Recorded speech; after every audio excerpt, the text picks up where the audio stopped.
আপনাকে সারোগেসির মাধ্যমে আমাদের অফিসের ফারহান আদ্রাব স্যারের বাচ্চার মা হতে হবে। 9 মাস পর ওনার বাচ্চা উনি নিয়ে যাবে। বিনিময়ে 20 লাখ দেওয়া হবে আপনাকে। বলল ম্যানেজার। মুন হতভম্ব। অফিসে এসেই এমন কিছু শুনতে হবে তাও ভাবতেই পারছে না। কি বলছে এটা ম্যানেজার সাহেব? আর স্যার উনি বা কেমন? এতদিন এই অফিসে কাজ করে তো এমন মনে হয়নি বসকে। উনি যথেষ্ট ভালো একটা মানুষ, যথেষ্ট সুদর্শনও বটে। আর ওনার বাচ্চার প্রয়োজন হলে বিয়েও তো করতে পারে। শুধু শুধু আমাকে কেন টানছে এর ভেতরে? হ্যাঁ আমি এতিম, টাকার প্রয়োজন, তাই বলে এভাবে টাকার লোভিত না। এমন প্রস্তাব দেওয়াটার মানেটা কি? মুন দাঁড়িয়ে থাকার ব্যালেন্সটা ঠিক রাখতে পারল না। পড়ে যেতে নিলে ম্যানেজার ধরে ফেলে। আমি ঠিক থাকতে পারছি না এটা শুনে। ম্যানেজারকে আমি বাবার মতো দেখতাম, আর উনিও আমাকে মেয়ের মতোই ভালোবাসতেন। আর আজ এই বিশ্বাসটা উনি ভেঙে দিয়েছেন। এতদিন যে সম্মানের সাথে বসকে দেখতাম, সেই বসের প্রতি একরাশ ঘৃণা এসে জমলো, সাথে ম্যানেজারের প্রতিও। আমি নিজেকে যত সম্ভব শান্ত রেখে ম্যানেজারকে বললাম, এইসবের মানে কি? আমি তোমাকে আমার মেয়ের মতোই ভালোবাসি মা, আর তোমাদের বসকেও নিজের ছেলের মতো ভালোবাসি। ওকে ছোট থেকেই দেখে আসছি, অনেক রাগী আর বদমেজাজি। যেটা করবে বলবে ওইটা যেমন করেই হোক করেই ছাড়বে। আর যথেষ্ট ভদ্র। নিঃসন্দেহে ও অনেক বুদ্ধিমানও। অফিসের অনেক শত্রুকে কিভাবে এক হাতে হ্যান্ডেল করত, সবাইকে শ্রদ্ধাও করে অনেক। কিন্তু ওর হঠাৎ এই সিদ্ধান্তকে আমি মানতে পারছি না। এটা অন্যায়। ও আমার কোনো কথাই ফেলে না, কিন্তু এই কথাটার কোনো প্রত্যুত্তর আমি করতে পারছি না। সেই সাধ্য যে আমার নেই। মা, তোমার ডিটেলস সব অফিসে আছে। তোমার টাকার দরকার আর ওর বাচ্চার দরকার। আমি বলবো কি, রাজি হয়ে যাওয়াই ভালো। এবার বাকিটা তোমার ইচ্ছে মা। বলল ম্যানেজার আঙ্কেল। আমার কান ঝাঝা করে উঠল। আমি সাথে সাথে বেরিয়ে আসলাম ওই অফিস থেকে। না, করব না আর চাকরি। কালই রেজিগনেশন লেটার দিয়ে চলে আসব ওই অফিস থেকে। রাস্তা দিয়ে হাঁটছি আর ভাবছি এসব। কিন্তু এই চাকরিটা যে আমার একমাত্র সম্বল ছিল। এত কম পড়ায় কেউই বা চাকরি দেয় না। এত কম পড়ায় কেউই চাকরি দেয় না। এই একটা মাত্রই এত বড় অফিসে চাকরিটা পেলাম। কি ভেবে দিয়েছে এটাও জানি না। ওই অফিসের সব উচ্চশিক্ষিত লোক, তা ওনাদের কথার ধরনেই বোঝা যায়। আমাকে দিয়েছিল প্রিন্টারের কাজ, কারণ এই একটা কাজই তুলনামূলক সহজ ছিল আর তেমন পড়া নিয়েও না। তবুও সন্তুষ্ট ছিলাম এই চাকরি নিয়ে। কিন্তু এখন কিভাবে চলবো আমি? ফারহান আফরাদ আমার অফিসের স্যার। দেখতে শুনতে ভীষণ ভালো, সুদর্শনও বটে। সবার সামনে ভালো আচরণ করেন। বয়স 26-27 হবে। ওনার বাবা হঠাৎ অসুস্থ হয়ে পড়ায় বাবার অফিসেই বসেছিলেন লেখাপড়ার পাশাপাশি। সেই থেকেই এত বড় বিজনেসটা উনি সামলিয়েছেন। আস্তে আস্তে এই 4 বছরে অনেক বড় করে ফেলেছেন এই বিজনেসটা। অনেক বুদ্ধিমানও বটে। এই 4 বছরে ওনাকে যারাই দেখে আসছেন, ওনারাই বলে খারাপ কোনো কিছুর কোনো রেকর্ড নেই ওনার চরিত্রে। কিন্তু আজকে এটা কি হলো? উনি বিয়ে করবে বললেই অনেক মেয়ে হাজির হবে, তা অফিসের মেয়েদের দিকে তাকিয়েই বুঝেছিলাম। তবে শুনেছি উনি মেয়ে জাতিকে বিশ্বাস করেন না কোনো এক কারণে, ছোট থেকেই। এমনকি ঘৃণাও করে অনেক। কিন্তু তাই বলে আমার জীবন কেন চড়াতে চাচ্ছেন উনি? আমি মুন, আমার বাবা মা কে এটাও জানি না। আমি বড় হয়েছে অনাথ আশ্রমে। ওখান থেকে ইন্টার পর্যন্ত পড়তে পেরেছি। স্বাভাবিকভাবে ওখানের নিয়ম অনুসারে 18 বছর পার হওয়ার পর আমারও বের হয়ে যেতে হলো। 4 মাস আগেই আমার 18 বছর পূর্ণ হয়েছিল। ওখান থেকে বেরিয়ে কই যাব ভাবতে ভাবতে মেয়েদের একটা মেসে উঠেছিলাম। মেসে ওঠার আগে কিছু অগ্রিম টাকা দিতে হয়, কিন্তু আমার ওই অল্প টাকাটাও ছিল না। অনেক কষ্ট করে মেসে থাকার সুযোগ পেয়েছিলাম। বলেছিলাম আমাকে 1 মাস সময় দেওয়ার জন্য। তারপর লেগে গেলাম টিউশন অথবা যে কোনো ধরনের চাকরির খোঁজে। কিন্তু এই শহরে টিচারের অভাব নেই, তাই এত অল্প পড়াতে টিউশনই পাচ্ছিলাম না। অনেক খোঁজার পর মেসে আমার পাশের বেডের মিম এই চাকরিটার খোঁজ দিয়েছিল। এদিকে মেসের অনেক টাকা বাকি রয়ে গেছিল। শেষবারের মতন উনি আমাকে 1 মাসের টাইম দিয়েছিল। আবার এদিকে অ্যাডমিশন টেস্ট আর অনার্সের ভর্তির তারিখের শেষ তারিখ চলে আসছে। আর এদিকে আমি টাকা জোগাড় করতে পারলাম না। এখনো কি করব ভেবে পাচ্ছি না। কিন্তু এখন এই চাকরিটাও যদি ছেড়ে দিতে হয়, কই যাব আমি? এসব ভাবতে ভাবতেই একসময় চোখগুলো ঝাপসা হয়ে আসলো, পেট গুলিয়ে আসছে। সকালে তেমন কিছুই পড়েনি পেটে খুশিতে, কারণ আজকে চাকরির 1 মাস পূর্ণ হয়েছে আর বেতন দেওয়ার দিন ছিল। এই বেতন দিয়ে অনেক কিছু করব ভেবে রেখেছিলাম, আর কি কি করব এটার হিসাবও রেখেছিলাম। কিন্তু অফিসে গিয়েই এমন একটা কথা শুনতে হবে কোনোদিন ভাবতে পারিনি। এক সময় মাথাটাই ঘুরিয়ে উঠল। ধীরে ধীরে সব ঝাপসা হয়ে আসছে। বুঝতে পারছি সেন্সলেস হয়ে পড়ছিলাম। একসময় রাস্তার পাশে লুটিয়ে পড়ি। অন্যদিকে ফারহান আদ্রাফ গাড়ি নিয়ে বের হয়ে গিয়েছেন অফিস থেকে। মুন বের হওয়ার সাথে সাথেই ও উপরে তলার কাছের জানালা দিয়েই দেখছিল মুন তাড়াহুড়ো করে বের হওয়াটা। মুনকে ফলো করার জন্যই ড্রাইভিং আসতে করেছে ও। ফুটপাথ দিয়ে হাঁটা মুনকে অন্যমনস্ক লাগছে, হয়তো কিছুক্ষণ আগের বিষয়টা নিয়েই ভাবছিও। কিন্তু ও জানে শেষ পর্যন্ত মুন রাজি হবে এই শর্ত দিয়ে, না হলে ও অন্য আরেকটা শর্ত দিয়েই। কারণ ওর এখন টাকার ভীষণ দরকার। ড্রাইভিং করার ফাঁকে ফাঁকে ভাবছে মেয়ে জাতিকেও বিশ্বাস করতে পারবে না কোনোদিন, না হলে মুনকেও নিজের জীবনের সাথে একেবারেই আবদ্ধ করে ফেলতো। ওর যে ছোটকাল থেকে একটা ঘটনার জন্য মেয়ে জাতির ওপরে সব বিশ্বাস ঠুনকো হয়ে গিয়েছে। এইভাবে ওর যে মন মানে না, কিন্তু মন না মানলে ও করতে যে হবেই। যে সম্পর্কে শুরুতেই কোনো বিশ্বাস থাকবে না, সেই সম্পর্ক কিভাবে পূর্ণতা পাবে? এই বাচ্চাটার ভেতরেও মুনের অস্তিত্ব দেখবে। এসব ভাবতে ভাবতেই এক সময় খেয়াল করলো মুন ফুটপাতেই লুটিয়ে পড়েছে। দ্রুত বেগে গাড়িটা চালিয়ে মুনের পাশে যেতেই দেখলো মুন সেন্সলেস হয়ে পড়েছে। ততক্ষণে মানুষ ঘিরে ধরেছে ওকে। কয়েকজন পানি ছিটাও দিচ্ছে, কিন্তু মুনের কোনো সাড়া নেই। ফারহান দ্রুত বেগে ওখানে গিয়ে মানুষকে সরিয়ে দিয়ে মুনকে কোলে নিতে গেলেই কয়েকজন আটকে দেয়। ওরা বলে, আপনি কেডা? এভাবে হুটহাট একটা মেয়ে মানুষকে কোলেই বা কেন নিতেছেন? আদ্রাফ জানে এদের সাথে কথায় লাগলেই আর ছুটতে পারবে না। মুখ ফসকেই ওর জবাব বের হলো। অতি কাছের একজন। এটা বলে ও মুনকে কোলে করে নিয়ে গাড়িতে উঠিয়ে নিল। ওই লোকগুলো আর কিছু বলল না। আদ্রাফ গাড়িতে উঠে ও ড্রাইভিং সিটের পাশে মুনকে বসিয়ে এক হাতে জড়িয়ে ধরে রেখেছে, আর অন্য হাতে মোবাইল নিয়ে প্রথমে ওর কাছের বন্ধু শুভ্রকে কল দিল। শুভ্র কল ধরতেই আদ্রাফ বলল, কই তুই হাসপাতালে আছিস? ওই দিক থেকে শুভ্র হ্যাঁ বলতেই আদ্রাফ কল কেটে দিল। তার এখন অন্য কোনো দিকেই খেয়াল নেই। তার একমাত্র খেয়াল মুনের দিকেই। মোবাইল রেখে মুনের মাথা নিচের এক হাতে জড়িয়ে ধরে অন্য হাতে ড্রাইভিং করতে লাগলো। তার এখন দ্রুতই পৌঁছাতে হবে। হাসপাতালে পৌঁছার পর গাড়ি থেকে নেমেই মুনকে কোলে নিয়ে ওর বন্ধু শুভ্র এর কেবিনের সামনে গিয়েই কল দিল। সব মানুষ তাকিয়ে আছে, কিন্তু আদ্রাফের সেদিকে খেয়াল নেই। শুভ্র ক্যাবিন থেকে বের হয়ে বন্ধুর কোলে মেয়ে দেখে অবাকের চরম পর্যায়ে চলে গেল। এটা কিভাবে সম্ভব? আশরাফের কোলে মেয়ে? যে ছেলে মেয়ে জাতিকে সহ্য করতে পারে না, সেই ছেলের কোলে মেয়ে? শুভ্র আদ্রাফের কাছে এসে বলার জন্য মুখ খুলল। আরে দোস্ত, এটা কি? কথা সম্পূর্ণ হওয়ার আগেই আদ্রাফের গম্ভীর মুখশ্রী দেখে চুপ হয়ে গেল। তার এতক্ষণ হুঁশি ছিল না রোগীকে দেখার, বন্ধুর কথা ভাবতে গিয়ে। তার আগে মেয়েটাকে দেখেই তার মুখ অটোমেটিক্যালি হা হয়ে গেল। এই মেয়ে এখানে কিভাবে, তার উপর আশরাফেরই কোলে?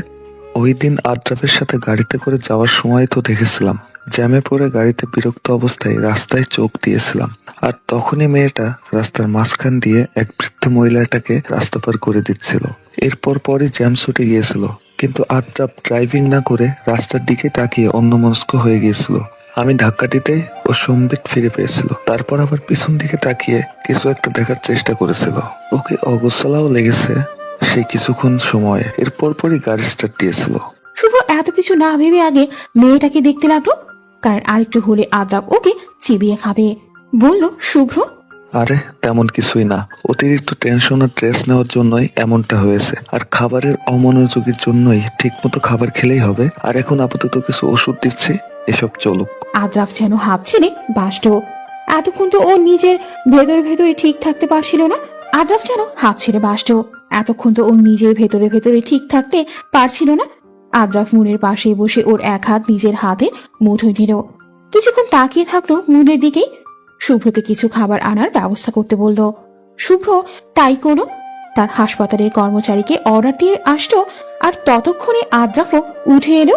এই কিছু সময় শুভ্র আদ্রাফকে দেখেই বুঝে গিয়েছে। শুভ্র আদ্রাফের পাশে এসে দাঁড়ালো। ভালোবাসিস ওকে?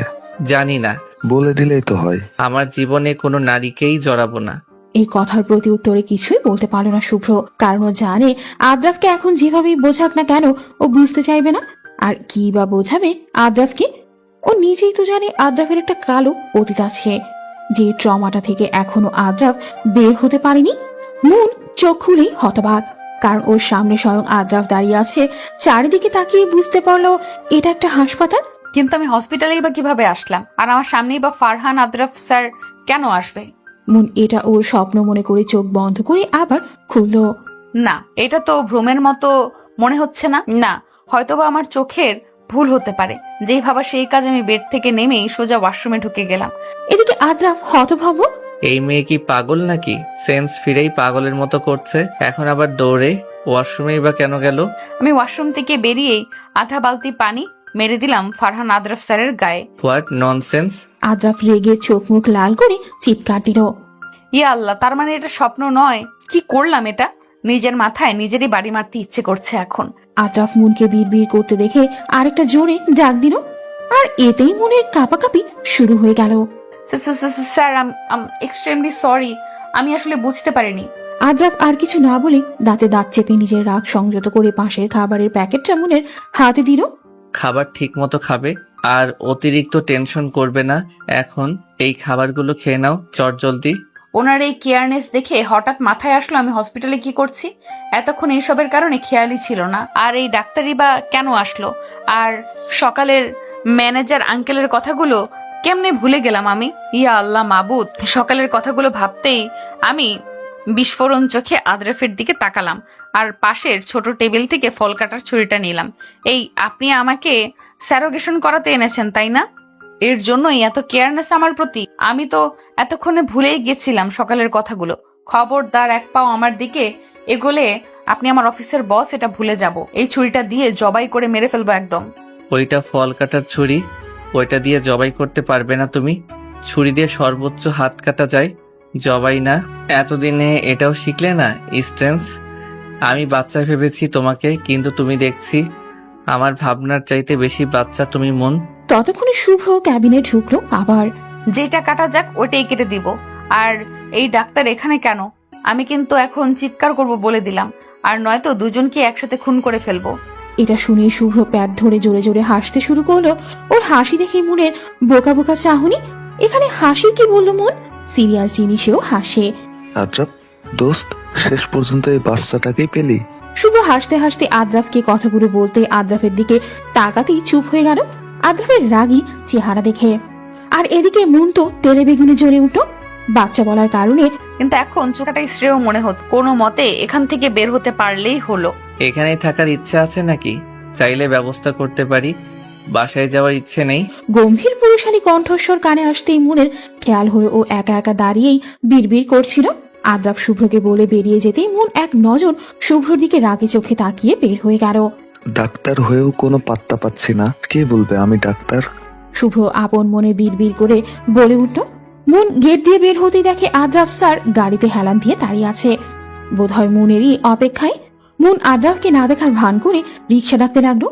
আর তা দেখে আদ্রাফ বলে উঠল, আমাকে কি তোমার ড্রাইভার মনে হয় যে আমি গাড়ির দরজা খুলে তোমায় ঢোকার সুযোগ করে দিব?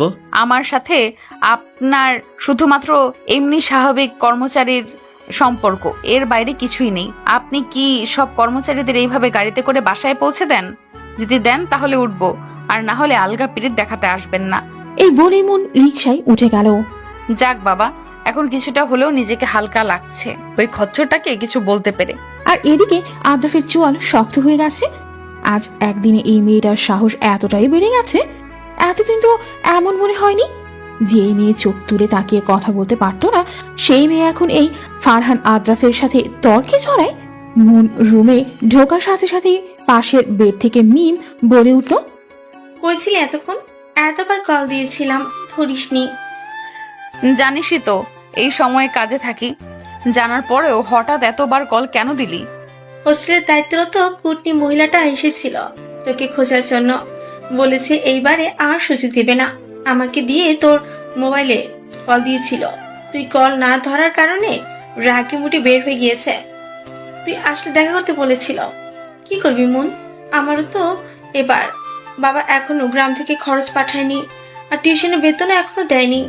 নাহলে আমি কিছু একটা করে ফেলতাম। তুই আর কত করবি আমার জন্য? যা করছিস তাই তো অনেক করছিস, দেখি কি করা যায়। আরে মন, আজ না তোর অফিসের মাস বেতন দেওয়ার কথা ছিল? দেখ ইয়ার, আমি তো ভুলে গিয়েছিলাম। দিয়েছি টাকা? তাহলে তো তুই টেনশন ফ্রি হয়ে গিয়েছিস। আমি শুধু শুধু চিন্তা করতেছি। আমি আর চাকরিটা করছি না। কিন্তু কেন? আমি সকাল থেকে সব মিমকে খুলে বললাম। বলার পরে মিমকে বিস্ময় সূচক অবস্থায় রেখে কাপড় নিয়ে ওয়াশরুমে চলে আসলাম। এখন একটা লম্বা শাওয়ার নিতে হবে। আস্তে আস্তে এখন সব চিন্তা এসে মাথায় ভর করছে। এতক্ষণ সবার সামনে শক্ত চঞ্চল মনের অভিনয় করলেও এখন সব কান্নারা যেন গলায় এসে আটকে গেল। আর পারছি না আমি। হাঁটুর উপর মাথাটা ছেড়ে দিয়ে দোয়াকারে বসে পড়লো। সবার মতো স্বাভাবিক লাইফ আমার কেন হলো না? আমার পড়ালেখার কি হবে? আর একটা কাজই বা কিভাবে জোগাড় করব? কি করব আমি? কোথায় যাব? পরদিন যথাক্রমে মুন রেজিগনেশন লেটার নিয়ে অফিসে হাজির। এর মধ্যে ও যা ভেবে নিয়েছে ও টাকার প্রয়োজন ছিল, তবে এভাবে নয়। অফিসে ঢুকেই জানতে পারলাম আজকে ফারহান আদ্রাফ স্যার কয়েকদিন আসবে না। অফিসের কিছু কাজে বাইরে গিয়েছেন আজ সকালেই। আর আমারও ভালোই হলো এতে। এর ভেতরেই যা করার করতে হবে আমার। আমি ম্যানেজার আঙ্কেলের হাতে লেটারটা দিলাম। আঙ্কেল অবিশ্বাস্য চাহনিতে তাকিয়ে থাকলো। বোধহয় মুনকে এখনো বুঝতে পারিনি। ভালো থাকবেন আঙ্কেল। এতদিন মেয়ের মতো করে ভালোবাসা দিয়েছেন, এটার ঋণ কখনো শোধ করতে পারবো না। কিন্তু মা, এভাবে হুট করে এমন সিদ্ধান্ত, তোমার তো চাকরিটার ভীষণ প্রয়োজন। দরকার হলে খেটেই খাবো, মানুষের বাসায় কাজ করে খাবো, তবুও নিজের সম্মান নিয়ে কথা বলতে দিব না কাউকে। জানেন আঙ্কেল, আমি ছোটকাল থেকেই অনাথ। কোনোদিন বাবা মা কি জিনিসের মর্ম বুঝিনি। তাই তো কেউ একটু মা বলে কথা বললেই বাবার অনুভূতি আসতো আমার। আপনাকেও আমি বাবার মতোই ভাবি। সবসময় মনে রাখবো আপনাকে। আর একটা অনুরোধ আঙ্কেল, স্যার এই কয়দিন অফিসের খবর নিলে আমি চলে যাওয়ার কথাটা বলিয়েন না। উনি যেদিন অফিসে আসবে ওই দিনই বলিয়েন। আসি আঙ্কেল, ভালো থাকবেন।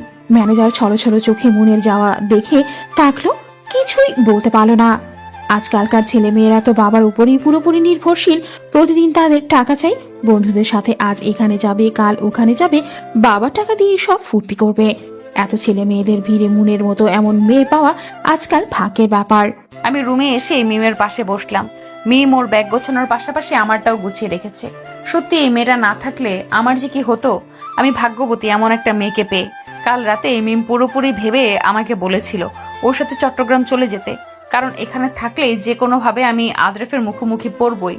তবুও মনের ভেতর কিছু খচখচানি রয়ে গিয়েছিল। মিম আমাকে অন্য মনস্ক দেখেই বলে উঠেছিল, মন পাখি শোন, আমার টিউশনে আমি তোর কথাগুলো শুনে দুপুরে ছাত্রীর মায়ের কাছে কল করেছিলাম। বলেছি আমি আমার বাসায় চলে যাচ্ছি একেবারের জন্য। তখনই উনি আমাকে বিকেলে যেতে বলেছিল ওনার বাসায়। তুই ঘুমিয়েছিলি তাই ডাকিনি। আগের মাসে টাকাগুলো উনি যে কোনো কারণে দিতে পারেনি, আর এই মাসে টাকা সহ এখন মোট 2 মাসের টাকা দিয়ে দিয়েছেন। আর জানিসই তো এই টিউশনিগুলো আমি শখের বশে করতাম। আমার খরচ তো আমার বাবাই পাঠিয়ে দেয়। কালকে যাওয়ার সময় আমি তোর হোস্টেল ভাড়া দিয়ে দিব। আর বাবা মাকে কল করে বলেছি আমি তোর কথা। ওনারা সব শুনে বলেছে তোকে সহ আমার সাথে নিয়ে যাওয়ার জন্য। এই ঢাকা শহরে নাকি তোকে কে দেখবে? একা একটা মেয়ে। এবার সব ক্লিয়ার মন পাখি তোর? আর কোনো প্রশ্ন আছে তোর? এবার হাস একটু। মুখটাকে এখন হুতুম পেঁচার মতো কেন পরে রাখছিস? তুই জানিস তোকে হাসলে কি স্নিগ্ধময় মায়াবতী লাগে। হঠাৎ মিমের ধাক্কায় নিজের সম্বিত্ত ফিরে পেলাম। কিরে মন, ওই হারিয়ে গেছিলি? এতক্ষণ ধরে ডাকছি তোকে, তোর কোনো খবরই নেই। কি এত ভাবিস? ভাবছি তুই না থাকলে আমার যে কি হতো। হয়তো বা আমার কোনো অস্তিত্বই থাকতো না। এই মন এতদিনে শেষ হয়ে যেত। তোর মতো বোনের মতো বান্ধবী পেয়ে আমি ভাগ্যবতী রে। আরে ধুর পাগলি, তুই জানিস তোর চেয়ে আমি বেশি ভাগ্যবতী তোকে পেয়ে। জানিস আমার লাইফে তুই আসার পর আগে বাবা আমার জন্য পুরো মাসে টাকা একসাথে পাঠিয়ে দিত, কিন্তু আমি সেগুলো বন্ধুদের সাথে এখানে ওখানে গিয়ে 5 দিনই শেষ করে ফেলতাম। তারপর আবার টাকার কথা বলতাম, আর বাবাও একটা মাত্র মেয়ে হিসেবে যখন তখন টাকা দিয়ে দিত। এই নিয়ে মায়ের রাগের শেষ ছিল না, কারণ মেয়ে যখন যেটা খুঁজে তখন দিলে নাকি অভ্যাস খারাপ হয়ে যাবে। বাবাও আমাকে অনেক বোঝাতো, কিন্তু কথাগুলি আমি কানে তুলতাম না। তুই আমার পাশে আসার পর আমি আস্তে আস্তে চেঞ্জ হতে শুরু করেছিলাম, কারণ তোকে দেখতাম সব সময় কোনো কাজ থেকে টাকা পেলেই ওগুলো কোনো কাজ লাগাবি, তা আগে থেকেই হিসেব করে রাখতে। বাড়তি টাকা কোথাও খরচ করতি না। তখনই বুঝলাম জীবন এক একজনের জন্য এক এক রকম। আমরা একই বয়সের হয়েও দুই মেরুর। তুই কত পরিশ্রম করিস, আর আমি বাপের টাকা ওরে বন্ধুদের সাথে। এরপর আমিও তোর দেখা দেখি টিউশন নিলাম। বাবা থেকে বাড়তি টাকা আর নিতাম না। বন্ধুদের সাথে এই দিক ওদিক ঘোরাফেরা ছেড়ে দিয়েছে, গেলেও হিসেব করে। বাবা মাও আমার চেঞ্জের কারণ ধরতে পারেনি। কাল রাতেই বললাম তোর কথা, এদিক দিয়ে কিন্তু আমি তোর চাইতো ভাগ্যবতী মন। আমি একটা মুচকি হাসলাম। সত্যিই জীবন এক একজনের জন্য এক এক রকম, এক একজন এক একভাবে জীবনটাকে উপভোগ করে। মন শুন, আমরা কিন্তু একই ভার্সিটিতে ট্রাই করবো অনার্সে, বুঝেছিস? তুই টেনশন করিস না, আমি বাবাকে বলে রাখছি, এখন শুধু চারপালা। আমি মিমের দিকে আবারও তাকিয়ে মুচকি হাসি দিলাম। এই মেয়েটা আমাকে নিয়ে এত ভাবে কেন? আল্লাহর কাছে হাজারো শুকরিয়া আমি মিমকে পেয়ে। আচ্ছা মিম, আমাদের টিকিটের কি খবর? কয়টায়? আরে এসবের জন্য আমি আছি, তোর এক্সট্রা টেনশনের কোনো দরকার নেই। আর টিকিট নিয়ে ফেলেছি রাত 11টার। হোস্টেলের সব ভাড়া পরিশোধ করে সবাইকে বিদায় দিয়ে ব্যাগ নিয়ে আমি আর মিম বেরিয়ে গেলাম হোস্টেল থেকে 9:30-এ। রিক্সা করে স্টেশনে যেতেই আধা ঘন্টার মতো লাগবে, আর হাতে 1 ঘন্টা থাকবে। মিমের মতে আগে ভাগে গিয়ে বসে থাকাই ভালো। যেতে যেতেই দেখে নিচ্ছি প্রিয় শহরটাকে, যে শহরে ছোট কাল থেকেই সব স্মৃতি। এই শহরটাকে ছেড়ে থাকতে পারবো তো? ফারহান আদ্রাফ, আপনাকে আমি মনে প্রাণে ঘৃণা করি। আপনার জন্যই আজ আমি আমার প্রিয় শহরটা ছেড়ে যাচ্ছি। ভালো তো ছিলাম এতদিন। কিছুক্ষণ হলো বাসে বসলাম। যাত্রীরা নিজের আসন বাছাই করে বসে পড়লো। আস্তে আস্তে সব সিট সম্পূর্ণ হলো। বাসও নিজের গন্তব্যের উদ্দেশ্যে ছুটতে লাগলো। আমি জানলা দিয়ে শেষবারের মতন প্রিয় শহরটা দেখে নিলাম। কত স্মৃতি এই শহরে। বাস যতই এগোচ্ছে ততই মনে হচ্ছে নিজের সবচেয়ে আপন কিছু হারিয়ে ফেলছি।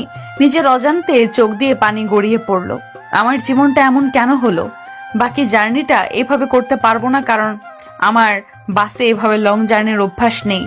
আর শুরু থেকেই সিটে ঘুমানোর তেমন অভ্যাসও নেই। পাশে মিম কানে ইয়ারফোন দিয়ে গান শুনছে। আমি জানি আর আধা ঘন্টা পরও ঘুমিয়ে পড়বে গান শুনতে শুনতে।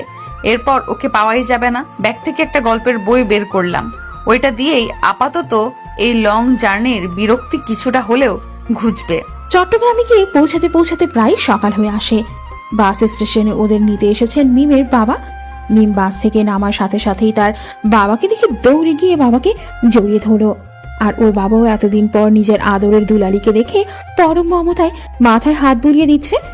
মনের মনে হয় পৃথিবীর সবচাইতে সুন্দর দৃশ্যগুলোর মধ্যে এটি একটি। মেয়ে বাবাকে জড়িয়ে ধরে আর বাবা মেয়ের মাথায় পরম মমতায় হাত বুলিয়ে দেয়। আমারও বাবা থাকলে এমন একটি সুন্দর মুহূর্ত হতো। আফসোস আমার কেউ নেই এই দুনিয়ায়। না, ভুল বললাম, মিম আছে আমার। ও আছে বলেই আজ আমি আরেকটা নতুন জীবনের স্বাদ পেলাম, আবার সুন্দর করে পথ চলার সুযোগ পেলাম। কি রে মা, ওখানে দাঁড়িয়ে কেন? আসো এখানে। আমি একটা মুচকি হাসি দিয়ে এগিয়ে গেলাম আঙ্কেলের সামনে। আসসালামু আলাইকুম আঙ্কেল, কেমন আছেন? ওয়ালাইকুম আসসালাম। আলহামদুলিল্লাহ ভালো মা, তুমি কেমন আছো মা? মিমের থেকে তোমার কথা অনেক শুনেছি। আলহামদুলিল্লাহ ভালো আছি আঙ্কেল। এবার চলো, বেশি দেরি করলে মিমের মা আমার আস্ত রাখবে না। অনেকদিন পর তার মেয়েকে নাকি দেখবে। মিম, মুন, চলে আসো গাড়িতে। তারা দুইজনেই বাসার উদ্দেশ্যে গাড়িতে উঠে পড়লো। আরেকটা নতুন সকালের সূচনা হলো চট্টগ্রামে। মন কি পারবে তার জীবনে এগিয়ে যেতে? যার থেকে এত পালিয়ে বেড়াচ্ছে তার থেকেই বাঁচতে। ফারহান আদ্রাফি যখন জানতে পারবে মন আর ওই শহরেই নেই, তখন ওর অবস্থায় বা কেমন হবে? নাকি ভুলে যাবে মনকে, নাকি ভুলতে পারবে না? বাসায় পৌঁছেই মিমের মায়ের সাথে কৌশলাদি শেষ করে আমি আর মিম রুমে আসলাম। রুমটা বেশ সাজানো গোছানো। বোধহয় মিম আসবে তাই পরিপাটি করেই রেখেছে। এই রুমে আমি আর মিম একসাথেই থাকবো। 2 তলার একদম শেষ কর্নারে রুমটা। জানলা দিয়ে বেশ বাতাসও আসে। পরিবেশটাও বেশ উপভোগ করা যাবে একদিক থেকে। সব মিলিয়ে আমার মনে হলো এই বাড়িতে রুম এটাই সবচেয়ে বেশি সুন্দর, বেশ বড়। মন, তুই আগে গিয়ে ফ্রেশ হয়ে আর তারপর আমি যাব। ততক্ষণে আমি আমাদের কাপড়গুলো গুছিয়ে রাখি, বলল মিম। আচ্ছা। ফ্রেশ হয়েই বের হতেই দেখি আমার সব কাপড়ই ব্যাগ থেকে বের করে আলমারিতে গুছিয়ে রেখেছে মিম। সত্যি এই মেয়েটাও না একদম বোনের মতো সব ভাববে। বিছানায় বসতে বসতেই দরজায় নক করার শব্দ। তাকিয়ে দেখি আন্টি দাঁড়িয়ে। আরে আন্টি, ভেতরে আসুন, বাইরে কেন দাঁড়িয়ে আছেন? আন্টি একটা মুচকি হাসি দিয়ে ভেতরে ঢুকলো। মিমের মতো এই পুরো পরিবারটাও অনেক ভালো। আচ্ছা, পরিবার বলতে শুধু ওর মা বাবাই আছে, আর কেউ নেই। মা, তোমার কোনো সমস্যা হচ্ছে না তো এখানে? মিমের কাছ থেকে তোমার সব কথা শুনেছি। কোনো কিছুতে মন খারাপ করে থাকবে না। এখন থেকে আমরা আছি তোমার সাথে, নিজেকে আর একা ভাববে না, ঠিক আছে? মিম যেমন আমাদের মেয়ে, তেমনি তোমাকেও আমাদের মেয়ের মতোই ধরে নেব। আর তুমি ওসব শেয়ার করবে আমাদের সাথে, মনে করো আমরাই তোমার আরেকটা মা বাবা। আন্টির কথা শুনে মনে হলো নিজের মায়ের ঘ্রাণ পাচ্ছি। চোখ দিয়ে দুফোঁটা পানি গড়িয়ে পড়লো। এই কান্না যে খুশির। কে বলেছে জীবন কঠিন? এই তো জীবনকে মানিয়ে সামনে এগিয়ে যেতে পারলেই জীবনের মানে পাওয়া যায়। জীবন এত সুন্দর তা আজকে আগে মনে হয়নি। এই দেখুন, আমি একটা পরিবার পেলাম, আবার মায়ের মতন আন্টি আর বাবার মতন একটা আঙ্কেল পেলাম, আর একটা বোন সমান বান্ধবী পেলাম। আন্টি এসে আমার মাথায় পরম মমতায় হাত বুলিয়ে দিতেই আমি আন্টিকে জড়িয়ে ধরলাম। আমি মাকে জড়িয়ে ধরার অনুভূতিটা পাইনি, কিন্তু আপনাকে জড়িয়ে ধরার পরে এই অনুভূতিটা অনুভব করতে পারলাম আন্টি। এই পাগলি, আমিও তোর আরেকটা মা ভেবে নে। মিম যেমন আমার মেয়ে, ঠিক তেমন তুইও আমার আরেকটা মেয়ে। তুই করেই বলছি, এজন্য কিছু মনে করিস না। তুইও তো এখন থেকে আমাদের আরেকটা মেয়ে। আমি আন্টির কোলে মাথাটা রেখে পরম আবেশে চোখ বন্ধ করলাম। এই তো আমার নিজের মায়ের মতোই সাতটা পাচ্ছি। কি হচ্ছে এখানে আমাকে ফেলে? এই যে মা, তোমার যে আরেকটা মেয়ে আছে সেটা কি মনে নেই? একজনের মাথা কোলে নিয়ে বসে আছো। মন, সর সর, আমার জন্য জায়গা রাখ। তুই এইদিকে আর আরেক দিকে আমি, দুই মেয়ে দুই দিকে জায়গা। দেখি দেখি। ওয়াশরুম থেকে বের হতেই বলে উঠল মিম। এসে আমার পাশে আন্টির কোলে আরেক দিকে মাথা রেখে বসে পড়লো মিম। মা, আমার মাথা মনের মতো হাত বুলিয়ে দাও। আন্টিও পরম মমতায় দু হাত দুজনের মাথায় বুলিয়ে দেন। এখন মনে হচ্ছে এই তো, এটাই আমার পরিবার। আজকাল এমন ভালো মনের মানুষ পাওয়া বড্ড কঠিন। সেই দিক দিয়ে আমি ভাগ্যবতী। এত অল্পতে এত সুন্দর নিজের মতো করে একটা পরিবার পাবো কোনোদিন ভাবিনি। আন্টি দাঁড়িয়ে বলে উঠল, হয়েছে, এবার ওঠ। সারা রাত জার্নিতে তো তোরা কিছু খাসনি মনে হয়। আমি নিচে গিয়ে খাবার তৈরি করছি, তোরা আয়। মিম বলে উঠল, আচ্ছা, আসতেছি আমরা। নিচে গিয়ে খাবার খেয়ে মিমের সাথে রুমে এসে গেলাম। আঙ্কেলও বলেছেন নিজের মতো করেই থাকতে এখানে, আর ভার্সিটির অ্যাডমিশন নিয়ে যা করার উনিই করবেন। আপাতত কয়েকদিনের জন্য টেনশন ফ্রি আছি। এখন দুজনেই একটা জম্পেশ ঘুম দিব। রাতে গাড়িতে ভালো ঘুম হয়নি। মিম বলে উঠল, মুন শোন, ঘুম থেকে উঠেই বিকেলে আমরা বাইরে যাব, কেমন? তোকে দেখাবো আমাদের চট্টগ্রাম। আপাতত একটু এইদিকে যাব ঘুরতে। এখন ঘুমা। আমিও একটা মুচকি হাসি দিয়ে শুয়ে পড়লাম। শোয়ার সাথে সাথেই চোখে এক রাজ্যের ঘুম এসে ধরা দিল। আস্তে আস্তে ঘুমের দেশে পাড়ি দিলাম। কারো ধাক্কায় নিজের অর্ধ ঘুমটা ভেঙে গেল। চোখ মুখ কুচকিয়ে দেখি মিম ক্যাবলাকান্ত মার্কা হাসি দিয়ে সামনে দাঁড়িয়ে আছে। মিমের বাচ্চি, দিলি তো আমার এত সুন্দর ঘুমটার 12টা বাজিয়ে। তোর এখন আমি এক বালতি পানিতে চুবাতে পারলেই রাগ কমবে। তোর রাগ আগে ফেল। আমি তোকে বালতি ভরে পানি মারিনি, এইটাই শুকর কর। কতক্ষণ ধরে ডাকছি তোকে, তোর ঘুম থেকে ওঠার নামই নেই। আরো বলিস অর্ধ ঘুম। সেই খেয়ে শুইছিলি, এখন বিকেল 5টা বাজে। দূর, তোর এসব ফালতু পেঁচাল বাদ দে। কি জন্য ডেকেছিস ওইটা বল, আমি আবার ঘুমাবো। মা ডাকে নাস্তা করার জন্য। আর কিসের এত ঘুম? নাস্তা করেই তোকে নিয়ে ফুচকা খেতে চাপাও। অগত্যা মিমের টানা হ্যাচড়ানোতে উঠতেই হলো। ঘুম ঘুম চোখে ফ্রেশ হয়ে গেলাম। ফ্রেশ হয়ে বেরিয়েই দেখি মিমের 2 সেট কাপড় নিয়ে বিছানার উপর বসে আছে। কিরে মিম, দেবদাসের মতো এইভাবে বসে আছিস কেন? কি হলো? এই নে, এই কুর্তিটা পরে তৈরি হয়ে নে, খেয়ে বের হব। বেশি না, এই তো 10 মিনিট করে 20 মিনিট লাগবে মাত্র। খেয়ে চলে আসবো। নাস্তার পর্ব সেরেই আন্টিকে বলে বেরিয়ে গেলাম মিমের সাথে। রিকশায় উঠেই চট্টগ্রামের আশপাশ দেখতে লাগলাম।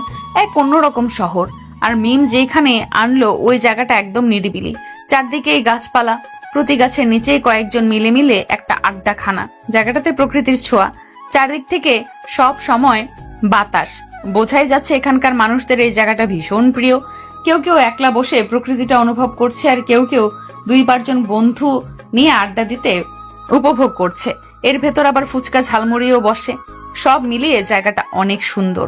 পুরো এলাকার পড়তে পড়তে হাজারো শতবর্ষী গাছের সমারোহ, যা জায়গাটিতে ছায়া সুশীতল করে রেখেছে। সবুজ গাছগাছালি আর পাহাড় ঘেরা এই মনোরম পরিবেশটি যে কারোরই মন কাটতে বাধ্য। চারদিকে দর্শনার্থী, জোয়ান বৃদ্ধ, কপত কপতির মিলন মেলায় এক মুখর পরিবেশ সৃষ্টি হয়েছে। মাঝখানের মাঠে আবার খুদে খুদে ক্রিকেটারও দেখা যাচ্ছে, আর অন্যান্য ছোট ছোট ছেলে মেয়েরাও খেলছে এই মাঠে। চিত্ত বিনোদনের পাশাপাশি নির্মল বায়ু, খোলা মাঠ, ওয়াকওয়ে, সবুজ পাহাড়ের জন্য এটি একটি শ্বাসক্রিয়া গ্রহণের জায়গা বলে মনে হলো আমার। সব মিলিয়ে পরিবেশটা যে কারোরই মন ভালো করে দিতে বাধ্য। মিম ঝালঝাল 2 প্লেট ফুচকা নিয়ে সামনে আর একটা গাছের নিচে গিয়ে বসলো, সাথে আমিও গেলাম। আমার দিকে 1 প্লেট বাড়িয়ে দিল। আসলে এই জায়গাটা অনেক সুন্দর, মনে হচ্ছে এটা প্রকৃতির কোনো রাজ্য। অনেক সুন্দর জানিস।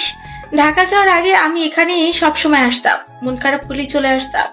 এটা আমার মন ভালো হচ্ছে অনেক। একা একা বসে প্রকৃতি দেখতাম। তোকে আরেকটা জায়গা দেখানোর আছে, যে জায়গাটা সবারই প্রিয়। সন্ধ্যার দিকে ওই জায়গায় খুব বেশি ভালো লাগে। যাওয়ার সময় একটু ওইদিকে যাব। ফুচকা মুখে পুড়তে পুড়তে বলল মিম। আসার সময় আর একটা জায়গাতে নামলো মিম। এই জায়গাটা অনেক সুন্দর, প্রায় জায়গাতেই মনে হলো প্রকৃতির ছোঁয়া।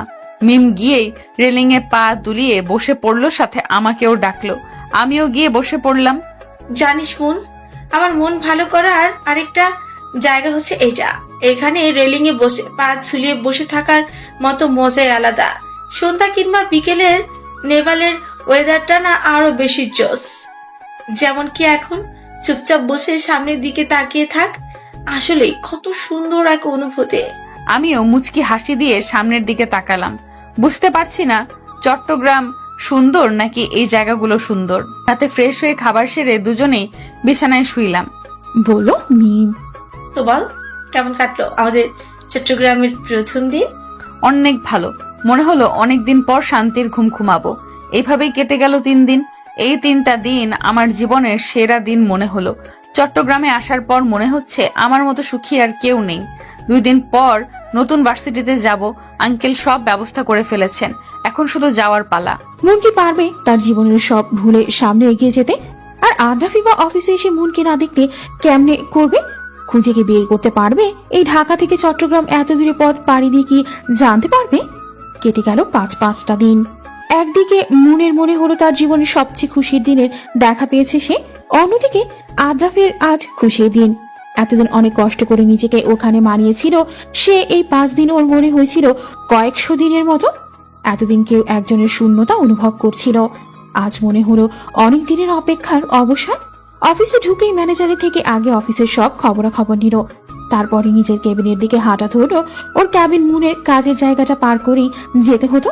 ক্যাবিনে ঢোকার সময় একবার ওই জায়গায় চোখ পড়ল, কিন্তু জায়গাটা খালি। হয়তো মুন এখনো আসেনি, কিন্তু মুন তো এই 1 মাস 1 দিনও দেরি করে আসেনি। যাক, হয়তো বা কোনো কারণে দেরি হচ্ছে, আসবে। তবুও কিছু একটার শূন্যতা অনুভব হচ্ছে আদ্রাফের। এসব ভাবতে ভাবতেই চেয়ারে গা এলিয়ে দিল আদ্রাফ। কাল রাতে ডিল কনফার্ম করে রওনা দিয়েছিল ঢাকার উদ্দেশ্যে। মাঝরাতেই পৌঁছেছিল। অন্য সময় হলে কোনোদিনই এই দিনে অফিসে আসতো না ও, কিন্তু আজ এসেছে কোনো একটা বিশেষ কারণে, যেটা না করলে ওর মন শান্তি হবে না। ভীষণ টায়ার্ড লাগছে ওর। স্যার, আসতে পারি? চোখ মুখ কুচকে বলে উঠল আদ্রাফ। আঙ্কেল, আপনাকে কয়বার বলবো আমাকে স্যার না ডাকার জন্য? আমি আপনার ছেলেরই মতো। আচ্ছা বাবা, আসলে আমি একটা কথা বলার জন্য এসেছি। জি বলুন আঙ্কেল। আসলে আঙ্কেল, ভয় পাওয়ার কি আছে? অফিসে কোনো কিছুর ভুল হয়েছে? আপনাকে আমি আমার বাবার মতোই দেখি। কোনোদিন কোনো ভুল নিয়ে আপনার উপর আওয়াজ করে কথা বলেছি? আপনি নিশ্চিন্তে থাকুন, বলে ফেলুন। কোনো ভুল হলে আমি সমাধানের ব্যবস্থা করছি। আসলে তা না তো এটা মনের রেজিগনেশন লেটার। ও আপনি বাইরে যাওয়ার দিনই চাকরি ছেড়ে দিয়েছে। আদ্রাফ চেয়ার ছেড়ে উঠে জোরে চিল্লিয়ে বলল, হোয়াট? আপনি আমাকে আগে বলবেন না? আজ 5 দিন হয়ে গেল। আসলে ও আমাকে মেয়ের মতো করে অনুরোধ করে বলেছিল, আপনি না আসা পর্যন্ত বলতে বারণ করেছিল, তাই বলতে চেয়েও পারিনি। আদ্রাফ জোরে কিছু বলতে চেয়েও বলতে পারে না। ওর মাথা কাজ করা বন্ধ করে দিয়েছে, কি করবে ভেবে পাচ্ছে না। কোথাও যেন ও শূন্যতা অনুভব করছে। চোখগুলো 2 মিনিটেই লাল বর্ণ ধারণ করেছে। মাথা ব্যথা করছে ভীষণ। এই ট্রমা থেকে ওকে একমাত্র শুভ্রই বের করতে পারবে। আদ্রাফ মোবাইল নিয়ে শুভ্রকে কল করলো। কাঁপা কাঁপা কণ্ঠে বলে উঠল আদ্রাফ, শুভ্র? শুভ্র কই তুই? দ্রুত আমার অফিসে আয়। আঙ্কেল, মনের ডিটেলসটা আনুন। ম্যানেজার হ্যাঁ বোধক মাথা নাড়িয়ে বের হয়ে গেল। ওর এখন নিজেরই খারাপ লাগছে। মনের কথাই মেয়ের মতো করে ভাবতে গিয়ে আদ্রাফকে আর বলা হয়নি। ওই দিনই বলা উচিত ছিল, কিন্তু আদ্রাফ কেন মুনের মতো একজন সাধারণ মেয়ে কাজ ছাড়াতে এত রিয়েক্ট করছে? তার মানে কি মুনের কাছে ওই দিনের প্রস্তাব দেওয়ার সাথে আদ্রাফের কোনো সংযোগ ছিল? আদ্রাফ তো মেয়ে জাতিকে ঘৃণা করে, তবে বাচ্চাকে নয়। তার মানে কি ওর জীবনের কালো অতীতটার জন্যই মুনের কাছে যেতে শর্ত জড়িয়ে দিয়েছিল? ম্যানেজারের কাছে এখন সব পরিষ্কার। ওর এখন আদ্রাফের জন্য ভীষণ মায়া হচ্ছে। তার এখন দ্রুত শুভ্রকে বসা বলতে হবে, আর মুনের ডিটেলসটাও দিতে হবে আদ্রাফকে। এই মুহূর্তে এসব থেকে একমাত্র শুভ্রই পারবে আদ্রাফকে বাঁচাতে। শুভ্রই ওর একমাত্র ছোটবেলা থেকেই কাছের বন্ধু। দিগন্ত নীল আকাশের মাঝে মাঝে শুভ্রর ছোঁয়া। আকাশ জুড়ে বিচরণ করছে নাম না জানা অসংখ্য পাখি। পাখিদের এই একটা দিক অনেক বেশি ভালো লাগে ওর। ওরা যেখানেই যাক না কেন যাক ধরেই যাবে। ওদের মতো পিঁপড়েকেও ভালো লাগে মনে। তারাও সব সময় সারি বেঁধে যায়, তখন মনে হয় সবচেয়ে সুন্দর দৃশ্য এটাই। ক্লাসে বসে জানালা দিয়ে আকাশের সৌন্দর্যে বিমোহিত হচ্ছিল মন। মিমাজ আসেনি। সকাল হতেই নাকি মাথা ব্যথা। মেয়েটার মাথা ব্যথা হওয়ার আর সময় পেল না। আজ নিয়ে তৃতীয় দিন কলেজে। আঙ্কেল অফিসে যাওয়ার সময় নামিয়ে দিয়ে গেল। উনি আবার বিনা কারণে কলেজ মিস দেওয়া পছন্দ করে না, তাই তো চলে আসতে হলো একা একা কলেজে। কলেজে এখনো তেমন কারোর সাথেই কথা হয়নি ওর, তাই তো বিরক্তি লাগছে ক্লাসটা। নীল শুভ্র গগনে পাখিদের আনাগোনা দৃশ্য বিচ্ছিন্ন করে মন সামনে দাঁড়িয়ে থাকা ছেলেটির দিকে তাকায়। কিন্তু তাকদির খারাপ, একই ক্লাসের হয়েও সে এখনো কোনো ছেলেকেই চিনে না, যেখানে ক্লাসের অন্যান্যদের ছেলেদের সাথে বন্ধুত্ব হয়েছে, পরিচয় হয়েছে। কেউ কেউ তো আবার এক ধাপ এগিয়ে, মানে রিলেশনে। মন মৃদু হেসে বলে, জি। পরিচয় হতে পারি? শিওর। ক্লাসে অনেক হট্টগোল, চলো বারান্দায় যাই। মনের ইচ্ছে করছিল না উঠতে, তবুও ও এভাবে কাউকে ফিরিয়ে দেওয়া যায় না, তাই অগত্যা উঠতে হলো। আমি দিমান বড়ুয়া, আর তুমি? মেহেরফ মুন। আনকমন নাম, কিন্তু সুন্দর। আপনার নামও সুন্দর। আমরা তো সেম ক্লাস, আপনি না বলে তুই বললে ভালো। মন হেসে বলে, বাবা রে, এক লাফে তুই। ওর হাসির সাথে দিমানও একসাথে হেসে উঠল। এভাবেই কথা চলতে থাকলো। ছেলেটার কথার ধরনে মনে হচ্ছে অনেক ফ্রি মাইন্ডের, মিশুকও বটে। যাক, মন আজকে ক্লাসের জন্য একজন বন্ধু পেল, এখন আর একা ক্লাস করতে হবে না। শুভ্র অফিসে ঢুকতেই ম্যানেজার শুরু থেকেই সব বলল আদ্রাফের ক্যাবিনে আসতে আসতে। শুভ্র আগেই এমন কিছু আন্দাজ করেছিল আদ্রাফ মেয়েটাকে ভালোবাসে, কিন্তু স্বীকার করছিল না। কিন্তু তাই বলে মেয়েটাকে এমন প্রস্তাব দেওয়া কিছুতেই উচিত হয়নি আদ্রাফের। এই মেয়ের জায়গায় যে কোনো কেউই থাকলে রেগে যেত, আর সেই জায়গায় মেয়েটি শুধুই চাকরিটা ছেড়েছে। যাক, এখন এসব ভাবার টাইম নয়। শুধু আদ্রাফের কেবিনের দরজা খুলেই আদ্রাফ চেয়ারে গায়ে নিয়ে চোখ বন্ধ করে আছে। আদ্রাপ, শুভ্র ডাক দিল। আদ্রাফ চোখ খুলেই সামনে তাকাতেই শুভ্র থমকে গেল। আদ্রাফের চোখগুলো লাল বর্ণ ধারণ করেছে। আদ্রাফ শুভ্রকে দেখেই উঠে এলো চেয়ার ছেড়ে। শুভ্রকে বলল, খুব দ্রুতই মুনের হোস্টেলে যেতে হবে, মুনকে বোঝাতে হবে। শুভ্র বলল, আচ্ছা আমি যাচ্ছি ওই হোস্টেলে। ওখানে গিয়েই মনকে হোস্টেলে পাবো। আমি গাড়ি করে ওকে বুঝিয়ে নিয়ে আসবো তোর সাথে কথা বলার জন্য। আদ্রাফ বলল, না, তোর সাথে আমিও যাব। শুভ্র আদ্রাফের দিকে এক পলক তাকিয়ে হ্যাঁ বোধক মাথা নেড়ে বেরিয়ে গেল। ওর এখনো বিশ্বাস হচ্ছে না আদ্রাফের মতো একটা ছেলে একটা সাধারণ মেয়ের চাকরি ছেড়ে দেওয়াতে কেন এত রিয়াক্ট করবে। শুভ্র এসব ভাবতে ভাবতে আদ্রাফের গাড়ির পাশে গিয়ে দাঁড়ালো। আদ্রাফ ড্রাইভিং সিটে উঠতেই শুভ্র তার পাশের সিটে উঠে পড়ল। গাড়ি এসেই মনের হোস্টেলের সামনে দাঁড়ালো। শুভ্র ঠিকঠাক দেখে বলল, হ্যাঁ এটাই। আদ্রাফ বলল, তুই গিয়ে হোস্টেলের মালকিনের সাথে কথা বলে আয়, আমি এখানেই আছি। 2 মিনিট পর শুভ্র গাড়ির সামনে এসে হাঁপাতে লাগলো। তা দেখে আদ্রাফ গাড়ি থেকে বেরিয়ে এলো। শুভ্র বলল, মুন আর ওর রুমমেট 5 দিন আগে হোস্টেল ছেড়ে দিয়েছে। কাপা কাপা কণ্ঠে বলে উঠল আদ্রাফ। কি? শুভ্র মাথা নিচু করে ফেললো। আদ্রাফের মাথা কাজ করা বন্ধ করে দিয়েছে। কি করবেও ভেবে পাচ্ছে না। তুই চিন্তা করিস না আদ্রাপ, আমরা ঠিকই খোঁজ পাবো মনের। শুভ্রর কথায় কিছুটা হলেও শান্ত হলো আদ্রাফ। তার এই ভাই সমান বন্ধুটি ঠিকই খোঁজ নেবে মনের। আচ্ছা, মনের জন্য আদ্রাফের মন এমন পড়ছে কেন? ও তো নারী জাতিকেই ঘৃণা করে, এর উত্তর আদ্রাফের নিজের কাছেও নেই। সেই দিন পুরোটা দিন শুভ্র মনের খোঁজের চেষ্টা করলো। এরপরের 2টা দিন ও মনের স্কুল কলেজ সব জায়গাতে গিয়ে দেখলো, কিন্তু কেউই মনের খোঁজ দিতে পারলো না। আর এদিকে আদ্রাফের বেহাল অবস্থা। 2 দিন ধরেই শুভ্র আদ্রাফের বাসায় এসে দেখলো আদ্রাফ রুমের মেঝেতে বসে 2 হাঁটুর উপরে হাত দিয়ে আঁকড়ারে বসে মাথা গুজে রেখেছে। এই 2 দিনে অফিসেও যায়নি, কেমন যেন অগোছালো হয়ে গিয়েছে। শুভ্র এখনো বিশ্বাস করতে কষ্ট হয় এটা আদ্রাফ তো। শুভ্রকে মাথা নিচু করা অবস্থায় দেখে আদ্রাফ মাথা তুলে মৃদু হেসে বলল, পাসনি তাই না? শুভ্রর মাথা উপরে তুলে প্রিয় বন্ধুকে দেখে আবার মাথা নিচু করে ফেললো। আজ এই বন্ধুটার জন্য কিছু করতে ইচ্ছে করছে ভীষণ ভাবে, কিন্তু কি করবে ও? যে নিজ থেকে হারিয়ে যায় তাকে চাইলেই আর খুঁজে পাওয়া যায় না। আদ্রাফ মৃদু হাসির সহিত পড়ে উঠল। ভীষণ অগোছালো লাগছে তাকে, চোখ লাল, চোখের নিচে ডার্ক সার্কেল। আজ বুঝতে পারছে মন ওর মনের কোনো জায়গাতেই ছিল। এখন শুধু আফসোস ছাড়া আর কিছুই উপায় নেই। মেয়েটা তো ওর এই জীবনটা নিয়ে সুখী ছিল, কেন সেখানে আমি গিয়ে তার জীবনের মোড়টাই ঘুরিয়ে দিলাম? মনের খোঁজও কিভাবে পাবে? এই এত বড় শহরে কোথায় খুঁজবে মনকে? তাহলে কি সত্যি মন ওকে ফেলে চলে গেল? মন চলে গিয়েছে এটা ভাবতেই বুকটা মুচড়ে উঠল। কোথাও যেন একটা শূন্যতা অনুভব হচ্ছে। আদ্রাফ কি মনকে আর কোনোদিন দেখবে না? না, এটা কি ভাবছে সে? অবশ্যই দেখবে। সে মনকে খুঁজে বের করবেই। সন্ধ্যার দিকে পড়তে বসেছে মন। পড়ার টেবিলটা জানালার সাথে, জানালা বন্ধ করাই ছিল। কি মনে করে যেন জানালাটা খুলে দেয় মন। সঙ্গে সঙ্গে শা শা করে বাতাস প্রবেশ করে ঘরে। সারা শরীরে কম্পন তুলে যায়। এমনিতেই ঠান্ডা পড়ছে খুব, আবার জানালা খুলে দেওয়ার বাতাসও যোগ হয়েছে। তবুও মনের মন্দ লাগছে না। জানালা দিয়ে আকাশের দিকে তাকিয়ে দেখে মৃদু স্বচ্ছ আকাশ। তারাদের মেলা আজ নেই, তবে ঘোলা চাঁদ দেখা যাচ্ছে। সম্ভবত হালকা কুয়াশার জন্য চাঁদটাকে ঘোলা মনে হচ্ছে। মনোযোগ সহকারে প্রকৃতিতে দেখে উপলব্ধি করছে মন। পাশে মিম শুয়ে অঘরে ঘুমাচ্ছে। এখন থেকেই ফাঁকিবাজি শুরু হয়।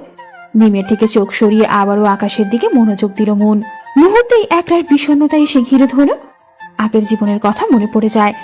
আজ থেকে 2 মাস আগেও জীবনটা এক অন্যরকম ছিল। আদ্রাফের কথা মনে পড়ে গেল হঠাৎ। হয়তোবা মনকে না পেয়ে আরেক মেয়েকে প্রস্তাবটা দিয়েছে এতদিনে। কোনোদিনও মন ভাবেওনি আদ্রাফ এমন। চট্টগ্রামের জীবন মন্দ কাটছে না, তবুও কিছু তিক্ত স্মৃতির কথা মনে পড়ে যায়। আজ ঢাকায় থাকলে তার জীবনটা কেমন হতো? আচ্ছা, আদ্রাফ এমন প্রস্তাব কেন দিয়েছিল? ও তো চাইলে স্যারোগেশন ছাড়াও জোর করে করতে পারত।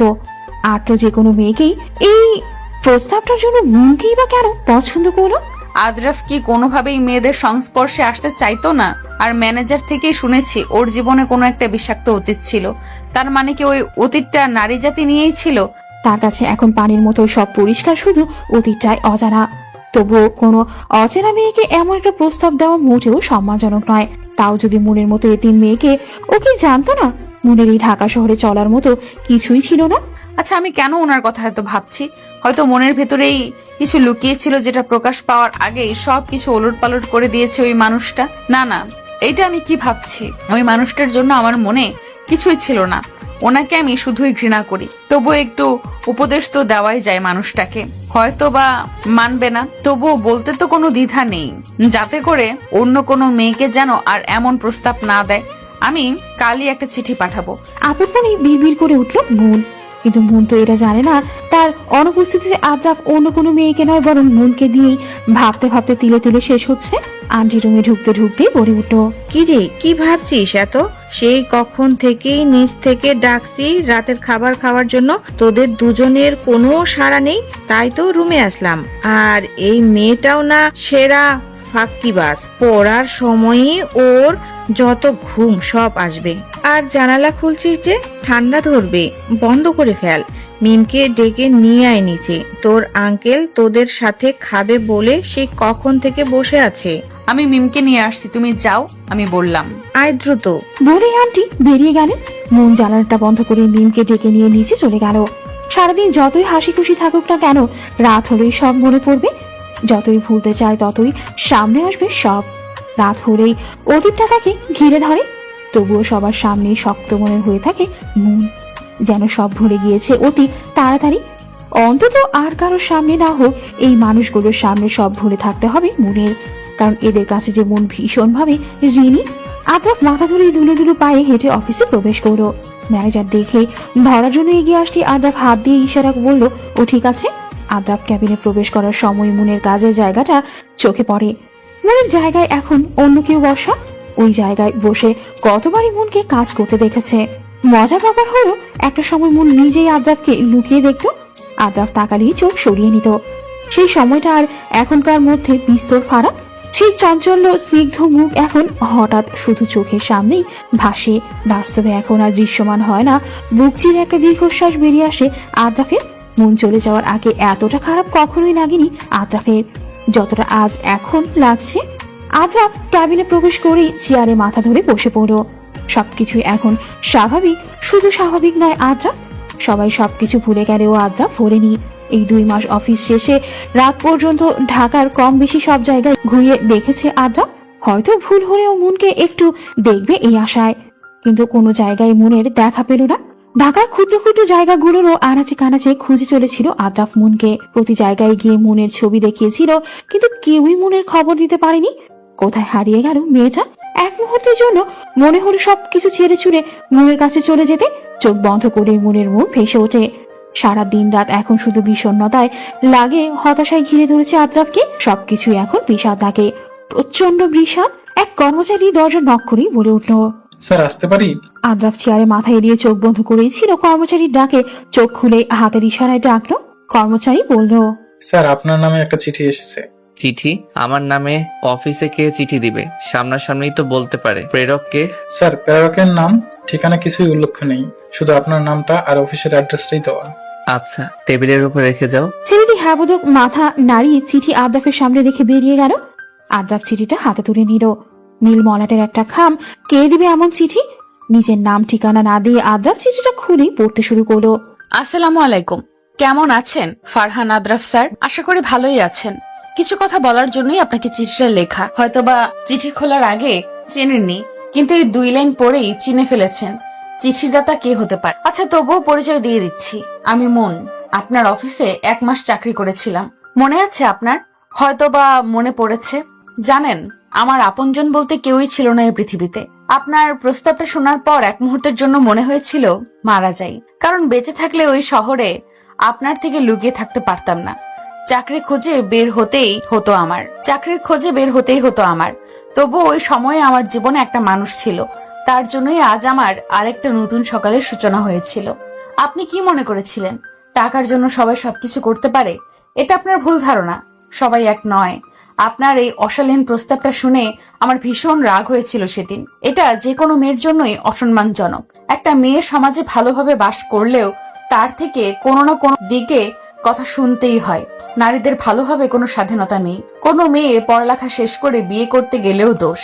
তার উপর যদি একটি মেয়ে বিয়ে ছাড়াই গর্ভবতী হয়, তাহলে তো কোনো কথাই নেই। একটা ছেলে মেয়েটাকে ব্যবহার করে চলে গিয়েছে, এখানেও ছেলেটাকে কোনো দোষ দিবে না, সব দোষ মেয়েটারই হবে। আর আপনার প্রস্তাব অনুযায়ী কোনো মেয়ে যদিও বা এমন করে, তাহলে ওই মেয়েটা প্রতিনিয়ত কথা শুনবে মানুষের কাছ থেকে। এক একটা শব্দই এক এক রকম জঘন্য। জানেন, পৃথিবীতে কিন্তু সব মেয়ে এক নয়। সব মেয়েকে এক পাল্লায় মাপবেন না। আপনি এমন প্রস্তাব আর কোনো মেয়েকেই যাতে না দেন, সেই জন্য চিঠিটা লেখা। আমার জীবনটা আপনি ওই এক মুহূর্তের জন্য ওলট পালট করে দিয়েছিলেন। যাই হোক, হয়তোবা চিঠিটা অগোছালো হয়েছে, তবুও মূল কথা যেটা বোঝাতে চেয়েছে আশা করি বুঝেছেন। ভালো থাকবেন। আদ্রাফ চিঠিটা পড়ে স্তব্ধ। যাকে এতদিন যাবৎ খুঁজে চলেছে তারই চিঠি। চিঠিটা পড়ে আরো একরাশ হতাশা এসে ঘিরে ধরল। সে তো মা জাতিকেই ঘৃণা করে, তবে আর সব মেয়েকে তো যথেষ্ট সম্মান করে। মন ওকে খারাপ ভেবেছে। আদ্রাফ চিঠিটা নিয়ে উল্টে পাল্টে দেখলো না। চিঠিতে কোনো ঠিকানা নেই। একবার যদি মনের সামনে দাঁড়াতে পারতো। কিছুই ভালো লাগছে না আদ্রাফের। চিঠিটা পড়ে সবকিছু আরো বিষাদময় লাগছে। মনের কথাটাই ঠিক, সব নারী এক নয়। সবাই যদি এক হতো তাহলে এই শহরে এত এত ভালো মা থাকতো না। অন্যায় করেছে সে, একজনের শাস্তি আরেকজনকে কেন দিতে চেয়েছে সে? মেয়েটার জীবনটাই তছনছ করে দিল। কোথায় আছে মেয়েটা? এই জীবনে তো ওর আপনজন কেউই নেই। ওর সাথেই এমন অন্যায় করতে আদ্রাফের বাদ মানল না। ওর সাজানো গোছানো লাইফটাকে এমন না করলেও পারতো আদ্রাফ। মাথা ধরে বসে পড়লো আদ্রাফ। চিঠিটা পড়ার পর থেকেই অন্যায়েরা সব এসে ঘিরে ধরেছে। চিঠিটা পড়ার পর থেকে সব হতাশা এসে ঘিরে ধরলো, যা আদ্রাফ কল্পনাও করেনি। আজকে সারা দিনটাই বিষণ্ণতায় কাটবে। কি করবে ও? দেখতে দেখতে কেটে গেল 2-1 বছর। দিন চলে যায় আপন গতিতে, শুধু রয়ে যায় কিছু তিক্ত স্মৃতি, যে স্মৃতিগুলো মানুষকে এক বিষাক্ত যন্ত্রণার মধ্যে ফেলে রাখে। এখন অফিস শেষে সারা সময় রুমে একা একা বসে থাকে আদ্রাফ। জীবনটা ধীরে ধীরে কেমন যেন তিক্ত হয়ে উঠছে। আগের মতো এখন আর কিছুই ভালো লাগে না। আদ্রাফের বাবা আদ্রাফের রুমে ঢুকে ছেলের এই অবস্থা দেখে সিদ্ধান্ত নিলেন ছেলের বিয়ে দেবেন। দিন 2-1 পরে উনি পাত্রী দেখার জন্য জোর করতে লাগলেন আদ্রাফকে। আদ্রাফ নির্বিকার থাকে, কিছু একটা চিন্তায় থাকে সব সময়।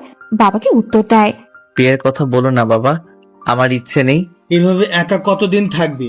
বয়স তো হলো। এই মুহূর্তে বিয়ে করতে প্রস্তুত নই আমি বাবা। সে 2 বছর ধরে বলে আসছি, তুই তো প্রস্তুতি নেই।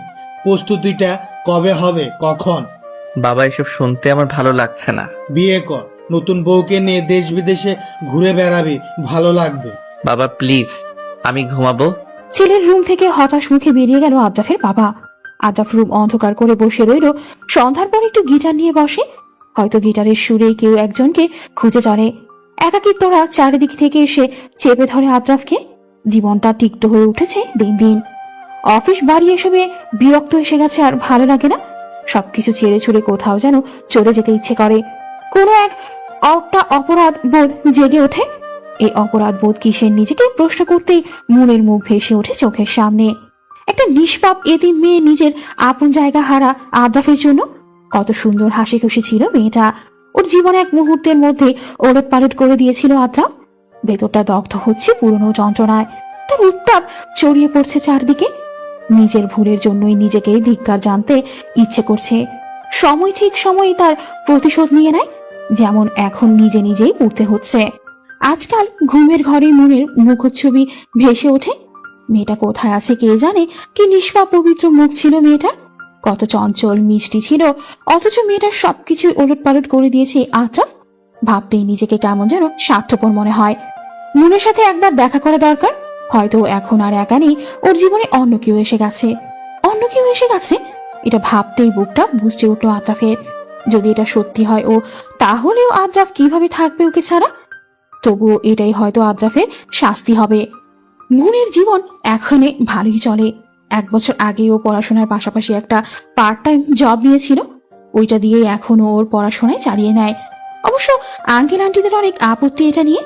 ওনারা বলেছে মিমের মতো করে আমার সব দেখবে।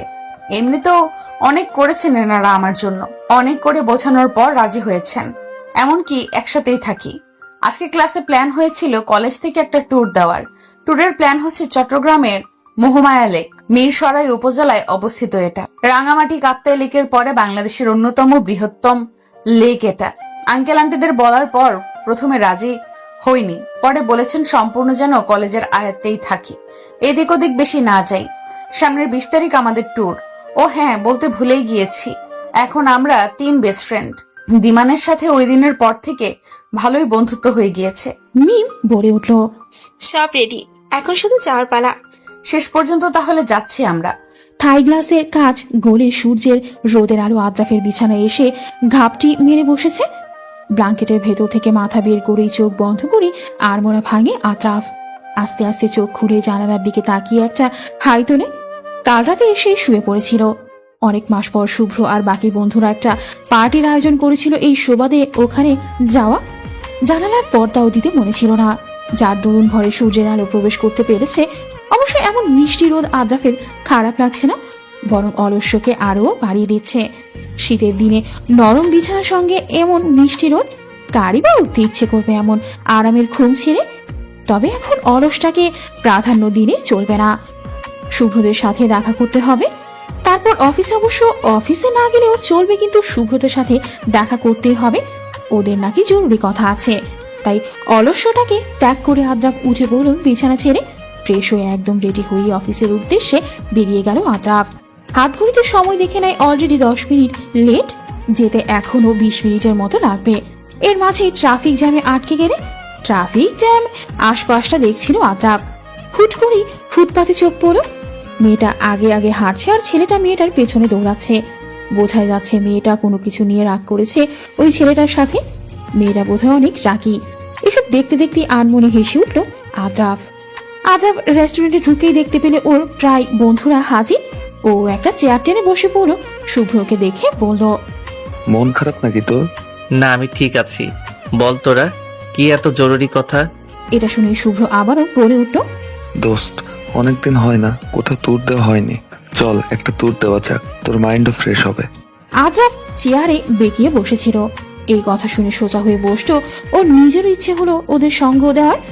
অন্তত মাইন্ডটা ফ্রেশ হবে আর মনের ভূত মাথা থেকে নামবে। কিছু সময়ের জন্য হলেও আদ্রাফ ওদের সম্মতি দিয়ে বলল, তা ঠিক বলেছিস। বল, ট্যুরের প্ল্যান কোন জায়গায়? আহান উৎসুক হয়ে বলে উঠল। অনেক জায়গা তো ঘুরলাম, এবার না হয় চট্টগ্রামে কোথাও ট্যুর দেই। মিলন বলে উঠল। হ্যাঁ, তা ঠিক বলেছিস, এবার চট্টগ্রামে হয়ে যাক ট্যুর। আদ্রাফ সম্মতি জানিয়ে বলে উঠল। তা চট্টগ্রামের কোন পিকনিক স্পটে ঘোরার প্ল্যান করেছিস? শুভ্র বলে উঠল। চট্টগ্রামের মহামায়া লেকেই যাই এবার। সবাই সম্মতি জানালো। তাহলে 19 তারিখ রাতে আমরা গাড়িতে উঠছি, 20 তারিখ ওখানে মহামায়া লেকে পারফেক্ট টাইমে পৌঁছে যাব। শুভ্র বলল। সবাই সম্মতি জানিয়ে আড্ডা শুরু করে দিল। মূলত এই ট্যুরটা আদ্রাফের জন্যই করেছিল শুভ্র, যাতে করে আদ্রাফের মন মানসিকতা একটু ফ্রেশ হয়। 19 তারিখ যথাসময়ে আদ্রাফ, শুভ্র আর বাকিরা সবাই স্টেশনে পৌঁছালো। সকালেই পৌঁছে গেল ওরা সবাই চট্টগ্রামে। তারা সবাই গাড়ি থেকে নেমে একটা রেস্টুরেন্ট থেকে নাস্তা সেরে হোটেলে গেল একটু ফ্রেশ হওয়ার জন্য। মূলত হোটেল অনলাইনে আগে থেকেই বুক করা রেখেছিল শুভ্র। সবাই এক এক করে হোটেলের শোরুমে গিয়ে ফ্রেশ হয়ে নিল। তারপরই এক এক করে সঠিক টাইমে বের হয়ে এলো মহামায়া লেকের উদ্দেশ্যে। অন্যদিকে মুন আর মিম দুজনেই অনেক এক্সাইটেড, কারণ অবশেষে অনেকদিন পর তাদের সাধের দিনটা আসতো। মিম তো সেই খুশি। আর অন্যদিকে আদ্রাফরাও প্রায় কাছাকাছি চলে এলো মহামায়া লেকে। মহামায়া একটি প্রাকৃতিক লেক। বিশাল এলাকা জুড়ে পাহাড়ি লেকের পানি দিয়ে এই এলাকা গঠিত। এখানে রয়েছে পাহাড়ি গুহা, রাবার ড্যাম এবং ঝর্ণা। মুহুরী নদী ফেনী জেলা এবং নোয়াখালী জেলা থেকে এটিকে আলাদা করেছে। এটিকে চট্টগ্রামের প্রবেশদ্বারও বলা যায়। কিছুক্ষণই হলো আদ্রাফরা এসে পৌঁছেছে। গাড়ি থেকে নেমেই গেট থেকে ইকো পার্কের টিকিট কেটে ঢুকে পড়ল ওরা সবাই। ইকো পার্ক থেকে সরু পাহাড়ি রাস্তা দিয়ে 10 মিনিট হাঁটতেই সেই কাঙ্ক্ষিত জায়গা মহামায়া লেকে পৌঁছালো ওরা সবাই। আমাদের গাড়ি মাত্রই এসে পৌঁছালো সেই কাঙ্ক্ষিত জায়গায়। অবশ্য গাড়ি পুরোপুরি মহামায়া লেকে যায় না, একটা পার্ক থেকে 10 মিনিটের হাঁটতেই মহামায়া লেকে পৌঁছে যায়। অবশেষে মহামায়া লেকের উদ্দেশ্যে কলেজের গাড়ি ছেড়ে দিল। আহা, কি এক অনুভূতি! আমরা গাড়ি থেকে নামতেই ইকো পার্কে ঢুকলাম। ইকো পার্কে ঢুকতেই চারপাশে সবুজ নিপবনে নিজেকে আবিষ্কার করে এক জান্নাতের মতন অনুভূতি অনুভব করলাম। আশেপাশে মাঝারি উচ্চতার পাহাড়, মাঝখান দিয়ে চলে গিয়েছে মহামায়া লেকে যাবার রাস্তাটি। আমরাও সেই রাস্তা অনুযায়ী চলতে লাগলাম। রাস্তা ধরে 10 মিনিট হাঁটতেই মহামায়া লেকে পৌঁছে গেলাম। মহামায়া লেক এক অপূর্ব সুন্দর জায়গা, যেটি নিজের চোখে না দেখলে এর সৌন্দর্য কোনো দিনও বোঝা সম্ভব না। যেন কোনো শিল্পীর সুনিপুণ হাতের রং তুলিতে আঁকা কোনো ছবি। এতটাই সুন্দর চারদিকে, হালকা সবুজ ভাব, স্বচ্ছ পানি, পানির উপর চারদিকে সবুজ পাহাড়ের প্রতিচ্ছবি। অসাধারণ প্রতিটি দৃশ্য, বর্ণাতীত সেই অনুভূতি। লেকের পাড়ে নির্মল বাতাস আমার শরীর ও মনকে মুহূর্তের মধ্যেই সতেজ করে তুলল। মহামায়া লেকের আরেকটি মূল আকর্ষণ হলো কায়াকিং। পাহাড়ে ঘেরা লেকে কায়াকিং করার মজাটা একদম মিস করা যাবে না। কায়াকিং করার সময় লেকের ঠিক মাঝখানে গিয়ে চোখ বন্ধ করে দুহাত পাখির মতো মেলে কিছুক্ষণের জন্য হারিয়ে গিয়েছিলাম। মনে হচ্ছে যেন সময়টা থেমে যাবে, মস্তিষ্ক হয়ে যাবে ভার শূন্য। প্রকৃতির ভয়ানক স্নিগ্ধতা যেন গ্রাস করেছে। প্রকৃতি যে কতটা রহস্যময় সেটার কিছুটা হলেও হয়তো উপলব্ধি করতে পেরেছি। সেই সময় আদ্রাফরা কায়াকিং করে নেমেছে মাত্র। হঠাৎ মনে হলো ওই দূরের ভোরটাতে পাখির মতো ডানা মেলে মনের মতো কেউ একজন বসে আছে। অবশ্য পুরোটা চেহারাই অস্পষ্ট। আদ্রাফ নিজেই নিজের মাথায় বাড়ি দিল। মস্তিষ্কের সাথে সাথে চোখগুলো হয়তো ভুলে গিয়েছে। মনের কথা ভাবতে ভাবতে যাকে তাকে মনের মতো মনে হচ্ছে। এসব ভাবতে ভাবতেই আদ্রাফরা ঝর্ণার পথ ধরে হাঁটা ধরো। কায়াকিং শেষ করে এখানে একটা ঝর্ণা আছে, ওই ঝর্ণা অনুসারে হাঁটতে লাগলাম আমি, মিম আর দিমান, আর পেছনে আরো কিছু একই ক্লাসের শিক্ষার্থীও আসছে। আমরা হাঁটতে হাঁটতে ঝর্ণার ধারে চলে আসলাম। পাশেই একটা ছোটখাটো কুপরি টাইপ দোকান আছে। মুন, মিম আর দিমানরা বাদাম চিনতে চিনতে খেতে খেতেই গল্প করছিল। কথা বলার মাঝখানেই মিমের কাশি উঠে যাওয়ার কারণে মুন মিমের কাছে দিমানকে রেখে ওই দোকান থেকে পানি আনতে গেল। পানির বোতল নিয়ে আসার সময় কেউ একজনের সাথে ধাক্কা খেয়ে কোনো মতে নিজেকে সামলে দুঃখিত বলে তাড়াহুড়ো করেই মিমের কাছে এসে পানি খাওয়ানোর পরেই একটু সুস্থ বোধ করলো মিম। আর এদিকে আদ্রাফ যেন স্তব্ধ। এটা কি ওর ভ্রম, নাকি সত্যিই মন ছিল এটা? কিন্তু ভ্রম কিভাবে হবে, এটা স্পষ্ট মুনেরই কণ্ঠ ছিল। এত বছর ধরে যাকে খুঁজে চলেছে সেই আজ এখানে ওর চোখের সামনে দিয়ে গেল। আদ্রাফ যেন পাখারা, কি করবে ও ভেবে পাচ্ছে না এটা সত্যিই মুন। আদ্রাফ দ্রুত পিছন ফিরেই দেখলো কেউ নেই ওখানে, কিন্তু ও দেখেছে মুনকে স্পষ্ট দেখেছে। আদ্রাফ যেন একটা ঘোরের মাঝে আছে। ও আসছিল পানির বোতলের জন্য দোকানে। যে কাজের জন্য আসছিল ওইটা না নিয়ে ও আবার বন্ধু মহলে ফেরত গেল। আদ্রাফকে এত তাড়াতাড়ি আর খালি হাতে ফিরতে আসতে দেখেই শুভ্র বলে উঠল, কি রে, এত তাড়াতাড়ি ফিরে এলি যে? আর পানির বোতলই বা কই? আমি তো নিজেই গিয়ে আনতে চেয়েছিলাম, তুই তো আমাকে যেতে না দিয়ে নিজেই গেলি। এখন খালি হাতে কেন? আদ্রাফ কাঁপা কাঁপা কণ্ঠে বলে উঠল, মনকে দেখেছি। কি? কোন মুন? ও মুন, তুই সত্যি বলছিস? আরে দূর, এটা হয়তো তোর ভ্রমই হবে। এই 2 বছরে তুই প্রতি জায়গায় মনকে দেখিস, কিন্তু সামনাসামনি এটা অন্য কেউ। এবারই এমন কিছু দেখছিস? আদ্রাপ, এই সবকিছু তোর ভ্রম। আমি বিশ্বাস করতে পারছি না মন এই জায়গায় আছে। এটা শুভ্র এবার আদ্রাফকে সিরিয়াস ভাবে নিল, তাই শুভ্র আদ্রাফকে বলল, কোন জায়গায় দেখেছিস? চল। আদ্রাফ ওকে দোকানের সামনে সেই জায়গায় মুন ধাক্কা খেয়ে পড়ে যেতে চেয়েছিল সেই জায়গায় নিয়ে গেল। নিয়ে এসে শুভ্র থেকে শেষ পর্যন্ত সব বলল। আদ্রাফ দোকানে আসতেই মেয়ে একটা তাড়াহুড়ো করে বের হতে গিয়ে হাতের পানির বোতলটা নিচে পড়ে গিয়েছিল। এরপর আদ্রাফকে দুঃখিত বলে খেয়াল না করেই চলে গিয়েছিল। আদ্রাফ প্রথমে ভ্রম মনে করে দাঁড়িয়েছিল, কিন্তু এরপর যখন পিছনে ফিরল তখন নাকি আর দেখেনি মেয়েটাকে। শুভ্র আদ্রাফের মুখ থেকে এসব শুনেও বিশ্বাস করতে পারল না, কারণ গত 2 বছর ধরে আদ্রাফ মুনের মতো মেয়ে দেখেই চলেছে, কিন্তু একবারও সত্যি হয়নি এটা। শুভ্রর মাঝে মাঝে অনেক আফসোস হয় যে তার এই ভাইয়ের মতো বন্ধুটা মানসিকভাবে এতটা বিপর্যস্ত কিভাবে হলো। পুরো বিজনেসের সবাই আদ্রাফকে প্রচুর সম্মান করে, শ্রদ্ধার চোখে দেখে, কিন্তু তারা তো শুধু বাইরের আদ্রাফকে দেখেছে, ভিতরের আদ্রাফকে তো কেউ দেখছে না। বাইরে যতটাই শক্ত গম্ভীর থাকুক না কেন, এই মানুষটা ভেতরে অনেক নরম মনে। এই 2টা বছর তো মানসিকভাবে একেবারেই ভেঙে পড়েছে আদ্রাফ, কিন্তু বাইরে একদম শক্ত থাকে, শুধু শুভ্রর সামনেই ভেঙে পড়ে। শুভ্রর অনেক খারাপ লাগে যদি এই ভাই সমান মানুষটার জন্য কিছু করতে পারতো, যদি পারতো মুনকে আদ্রাফের সামনে এনে ওর ভুলগুলো ভাঙিয়ে দিতে। তাই এবার শুভ্র এটা আদ্রাফের ভ্রম বলে উড়িয়ে দিতে চেয়েছিল, কিন্তু অদূরে কেউ একজনকে দেখে তার চোখ আটকে গেল। তাহলে কি আদ্রাফ সত্যিই বলেছিল এবার এটা সত্যিই মুন? তার মানে মুন কি আদ্রাফ থেকে লুকিয়ে চট্টগ্রামেই চলে এসেছিল? এখন এসব ভাবার সময় নয়। শুভ্র দ্রুতই ওইদিকে হাঁটা লাগালো। আদ্রাফ মনে করলো প্রতিবারের ন্যায় এবারও শুভ্র আদ্রাফের এই কথাটাকে ভ্রম মনে করে গ্রাহ্য না করে হাঁটা লাগালো। তাই আদ্রাফ ও শুভ্রকে পেছন দিকে ফেলে উল্টো পথ ধরে বন্ধু মহলে যাওয়ার উদ্দেশ্যে পা বাড়ালো। শুভ্র সামনে গিয়েই দেখতে পেল মুন আর আরেকটা মেয়ে আর ছেলে। ও তখন বিশ্বাস হচ্ছে না ও আদ্রাফের মুনকে দেখছে। মুনকে সত্যিকারে এখন দেখলে আদ্রাফের কি রিয়াক্ট হবে? শুভ্রের এই প্রথম মনে হলো ও আদ্রাফের জন্য কিছু একটা করতে পারবে। শুভ্র ওদের সামনে গিয়েই বলল, হাই, আমি শুভ্র। আপনি কি মুন? মুন পিছন ফিরে শুভ্রকে দেখে ভূত দেখার মতো চমকে উঠল। 2 বছর আগে শুভ্রকে সে দেখেছিল, যদি এখন নাম না বলতো তাহলে চিনতো না কোনোদিনও। মুন কোনো মতে বলে উঠল, আপনি? হ্যাঁ আমি। চিনতে পেরেছো তাহলে? আসলে এখানে আমি তোমাকে দেখিনি, আদ্রাপি তোমাকে বোতল আনার সময় দেখেছিল। ও গিয়েই আমাকে বলেছিল, কিন্তু আমি ভ্রম বলে উড়িয়ে দিয়েছিলাম। কারণ কি জানো, এই 2 বছর আদ্রাপ প্রতি জায়গাতেই নাকি তোমার মতো কাউকে দেখতো। ও মানসিকভাবে অনেক ভেঙে পড়েছে। মুন আদ্রাফ এখানে শুনেই স্তব্ধ। মানুষটা কেউ এখনো ভুলতে পারেনি। কতদিন পরে এই নাম কেউ বলল। কেমন আছে মানুষটা? হয়তো বিয়ে করে পরিবার নিয়ে আসছে এখানে, কিন্তু মানসিকভাবে ভেঙে পড়েছে মানে? আর ভ্রমই বা কেন হবে? মনের মনে অনেক প্রশ্ন এসে জমা হয়েছে। এই সব প্রশ্নের উত্তর এখন সামনে থাকা ব্যক্তি শুভ্রই দিতে পারবে। আদ্রাফের সামনেই মুন দাঁড়িয়ে আছে।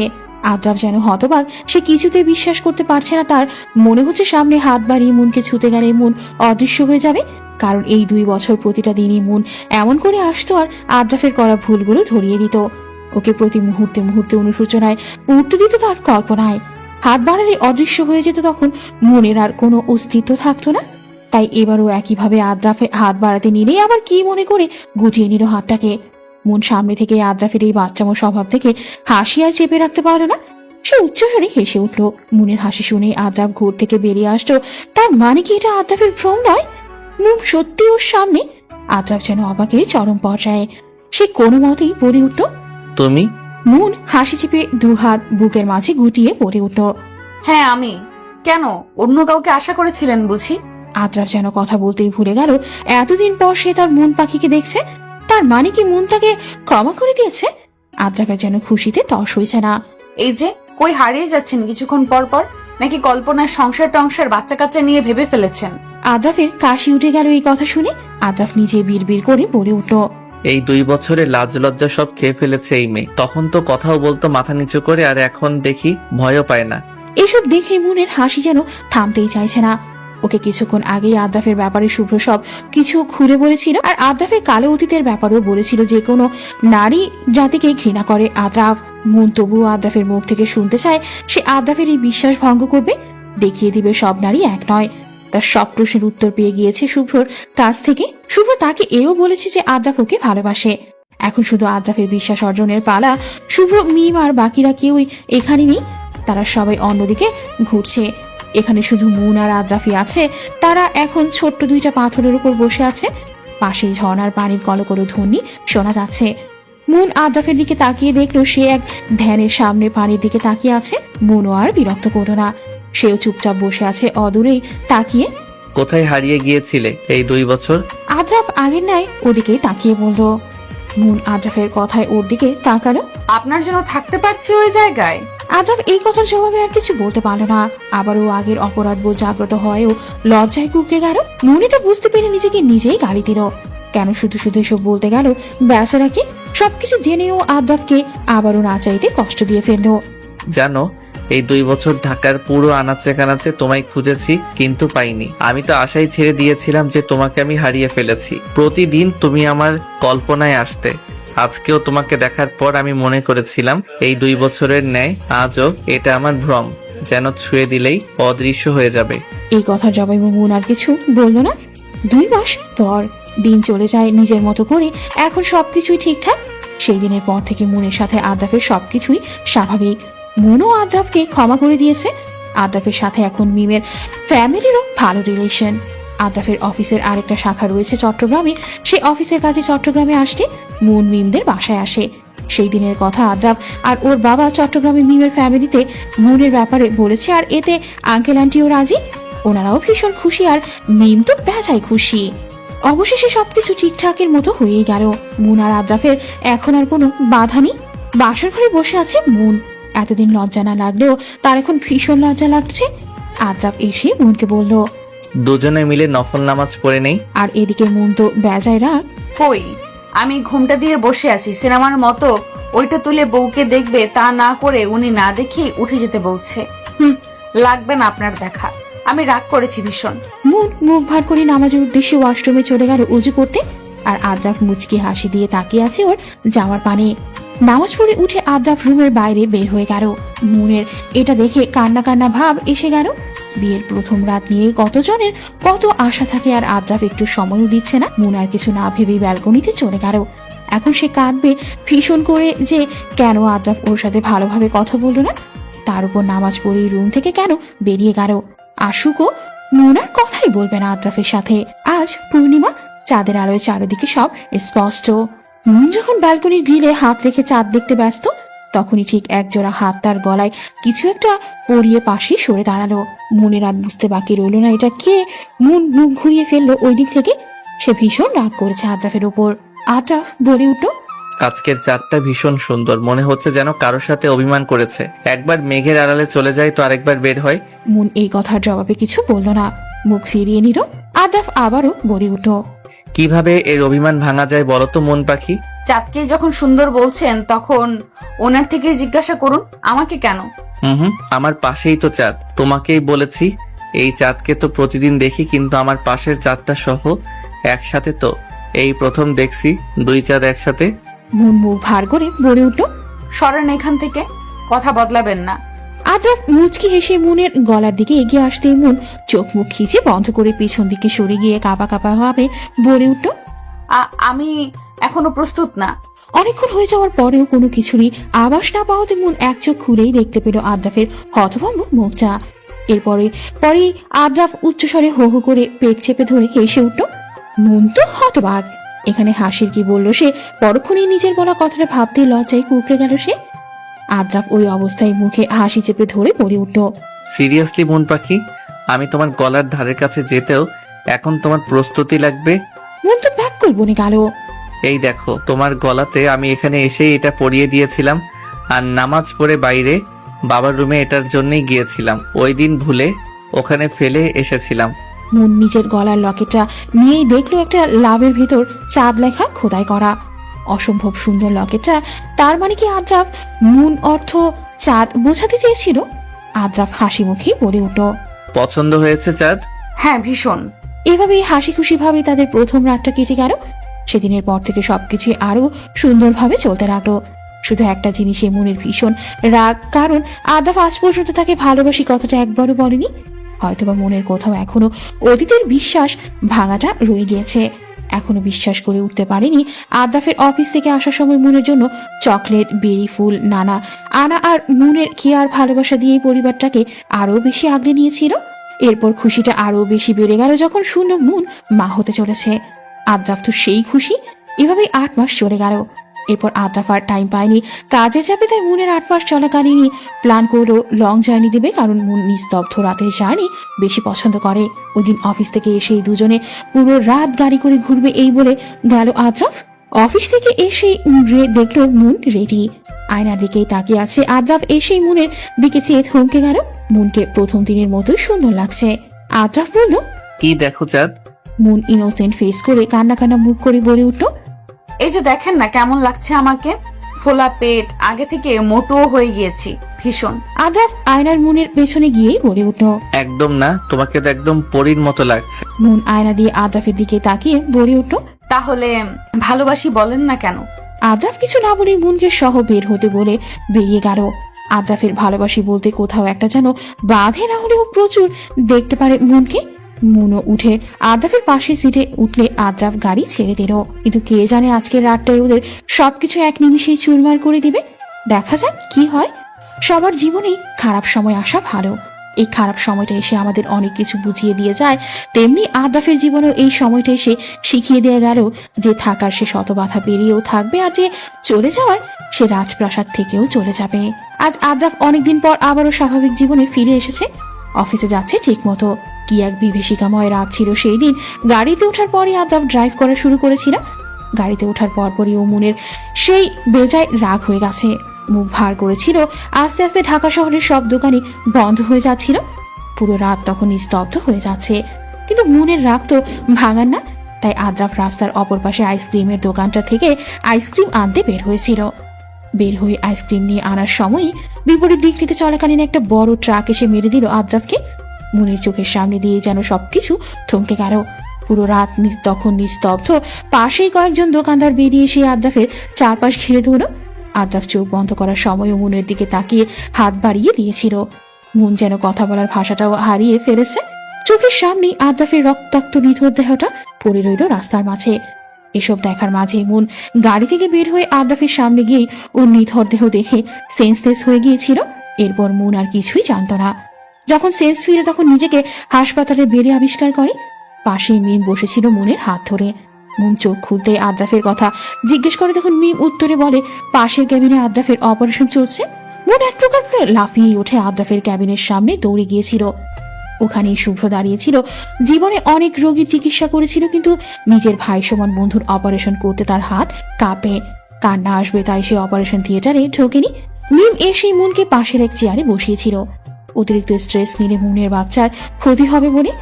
অপারেশন শেষে ডাক্তার বের হয়ে বলেছিল আদ্রাফের সুস্থ হতে অনেক দিন লাগবে।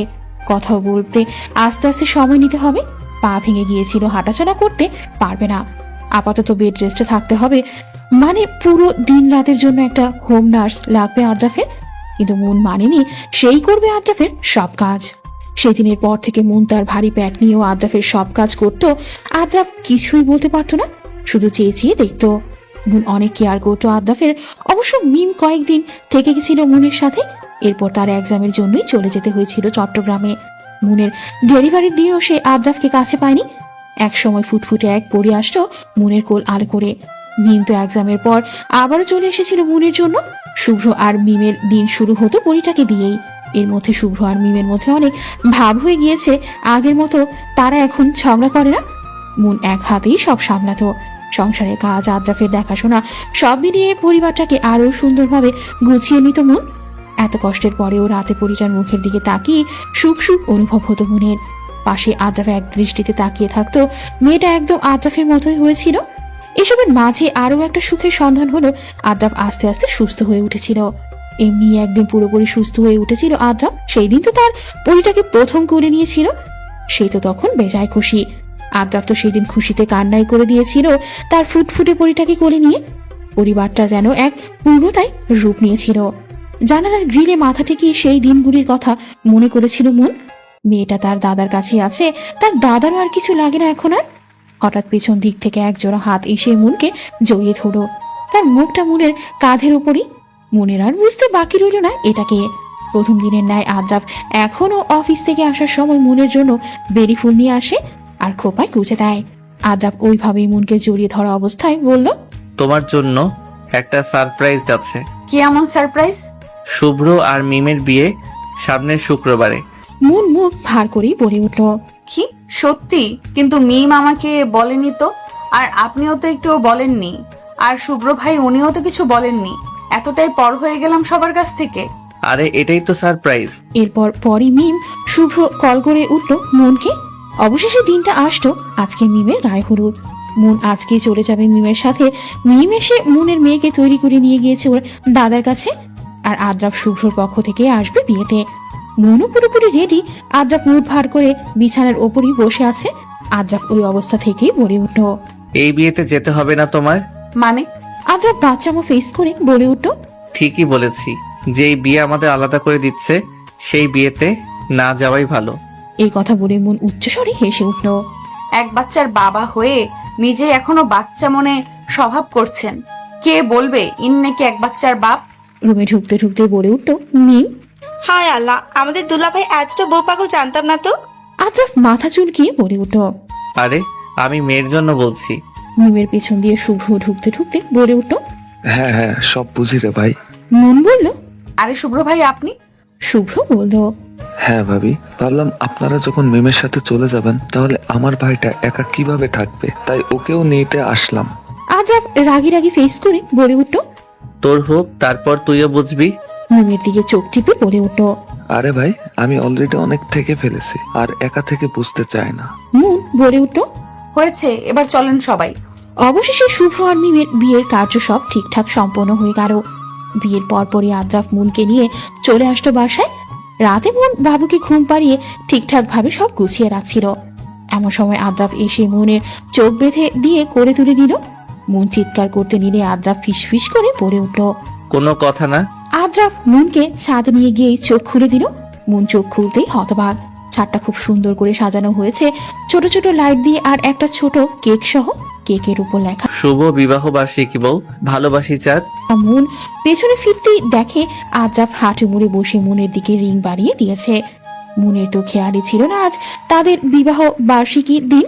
আদ্রাফ হাঁটু মুড়ে ওই অবস্থায় বলে উঠল, ভীষণ ভালোবাসি চাঁদ। তুমি আমার মুখ থেকে শুনতে চেয়েছিলে না? জানো, আমার ভালোবাসার সম্পর্কে বিশ্বাসটা পুরোপুরি আসেনি কোনোদিন, তাই তো এত কেয়ার করার পরও তোমাকে কোনোদিন বলা হয়নি ভালোবাসি। আমার বাবারও প্রেমের বিয়ে ছিল, বাবাও ভীষণ ভালোবাসতো ওনাকে।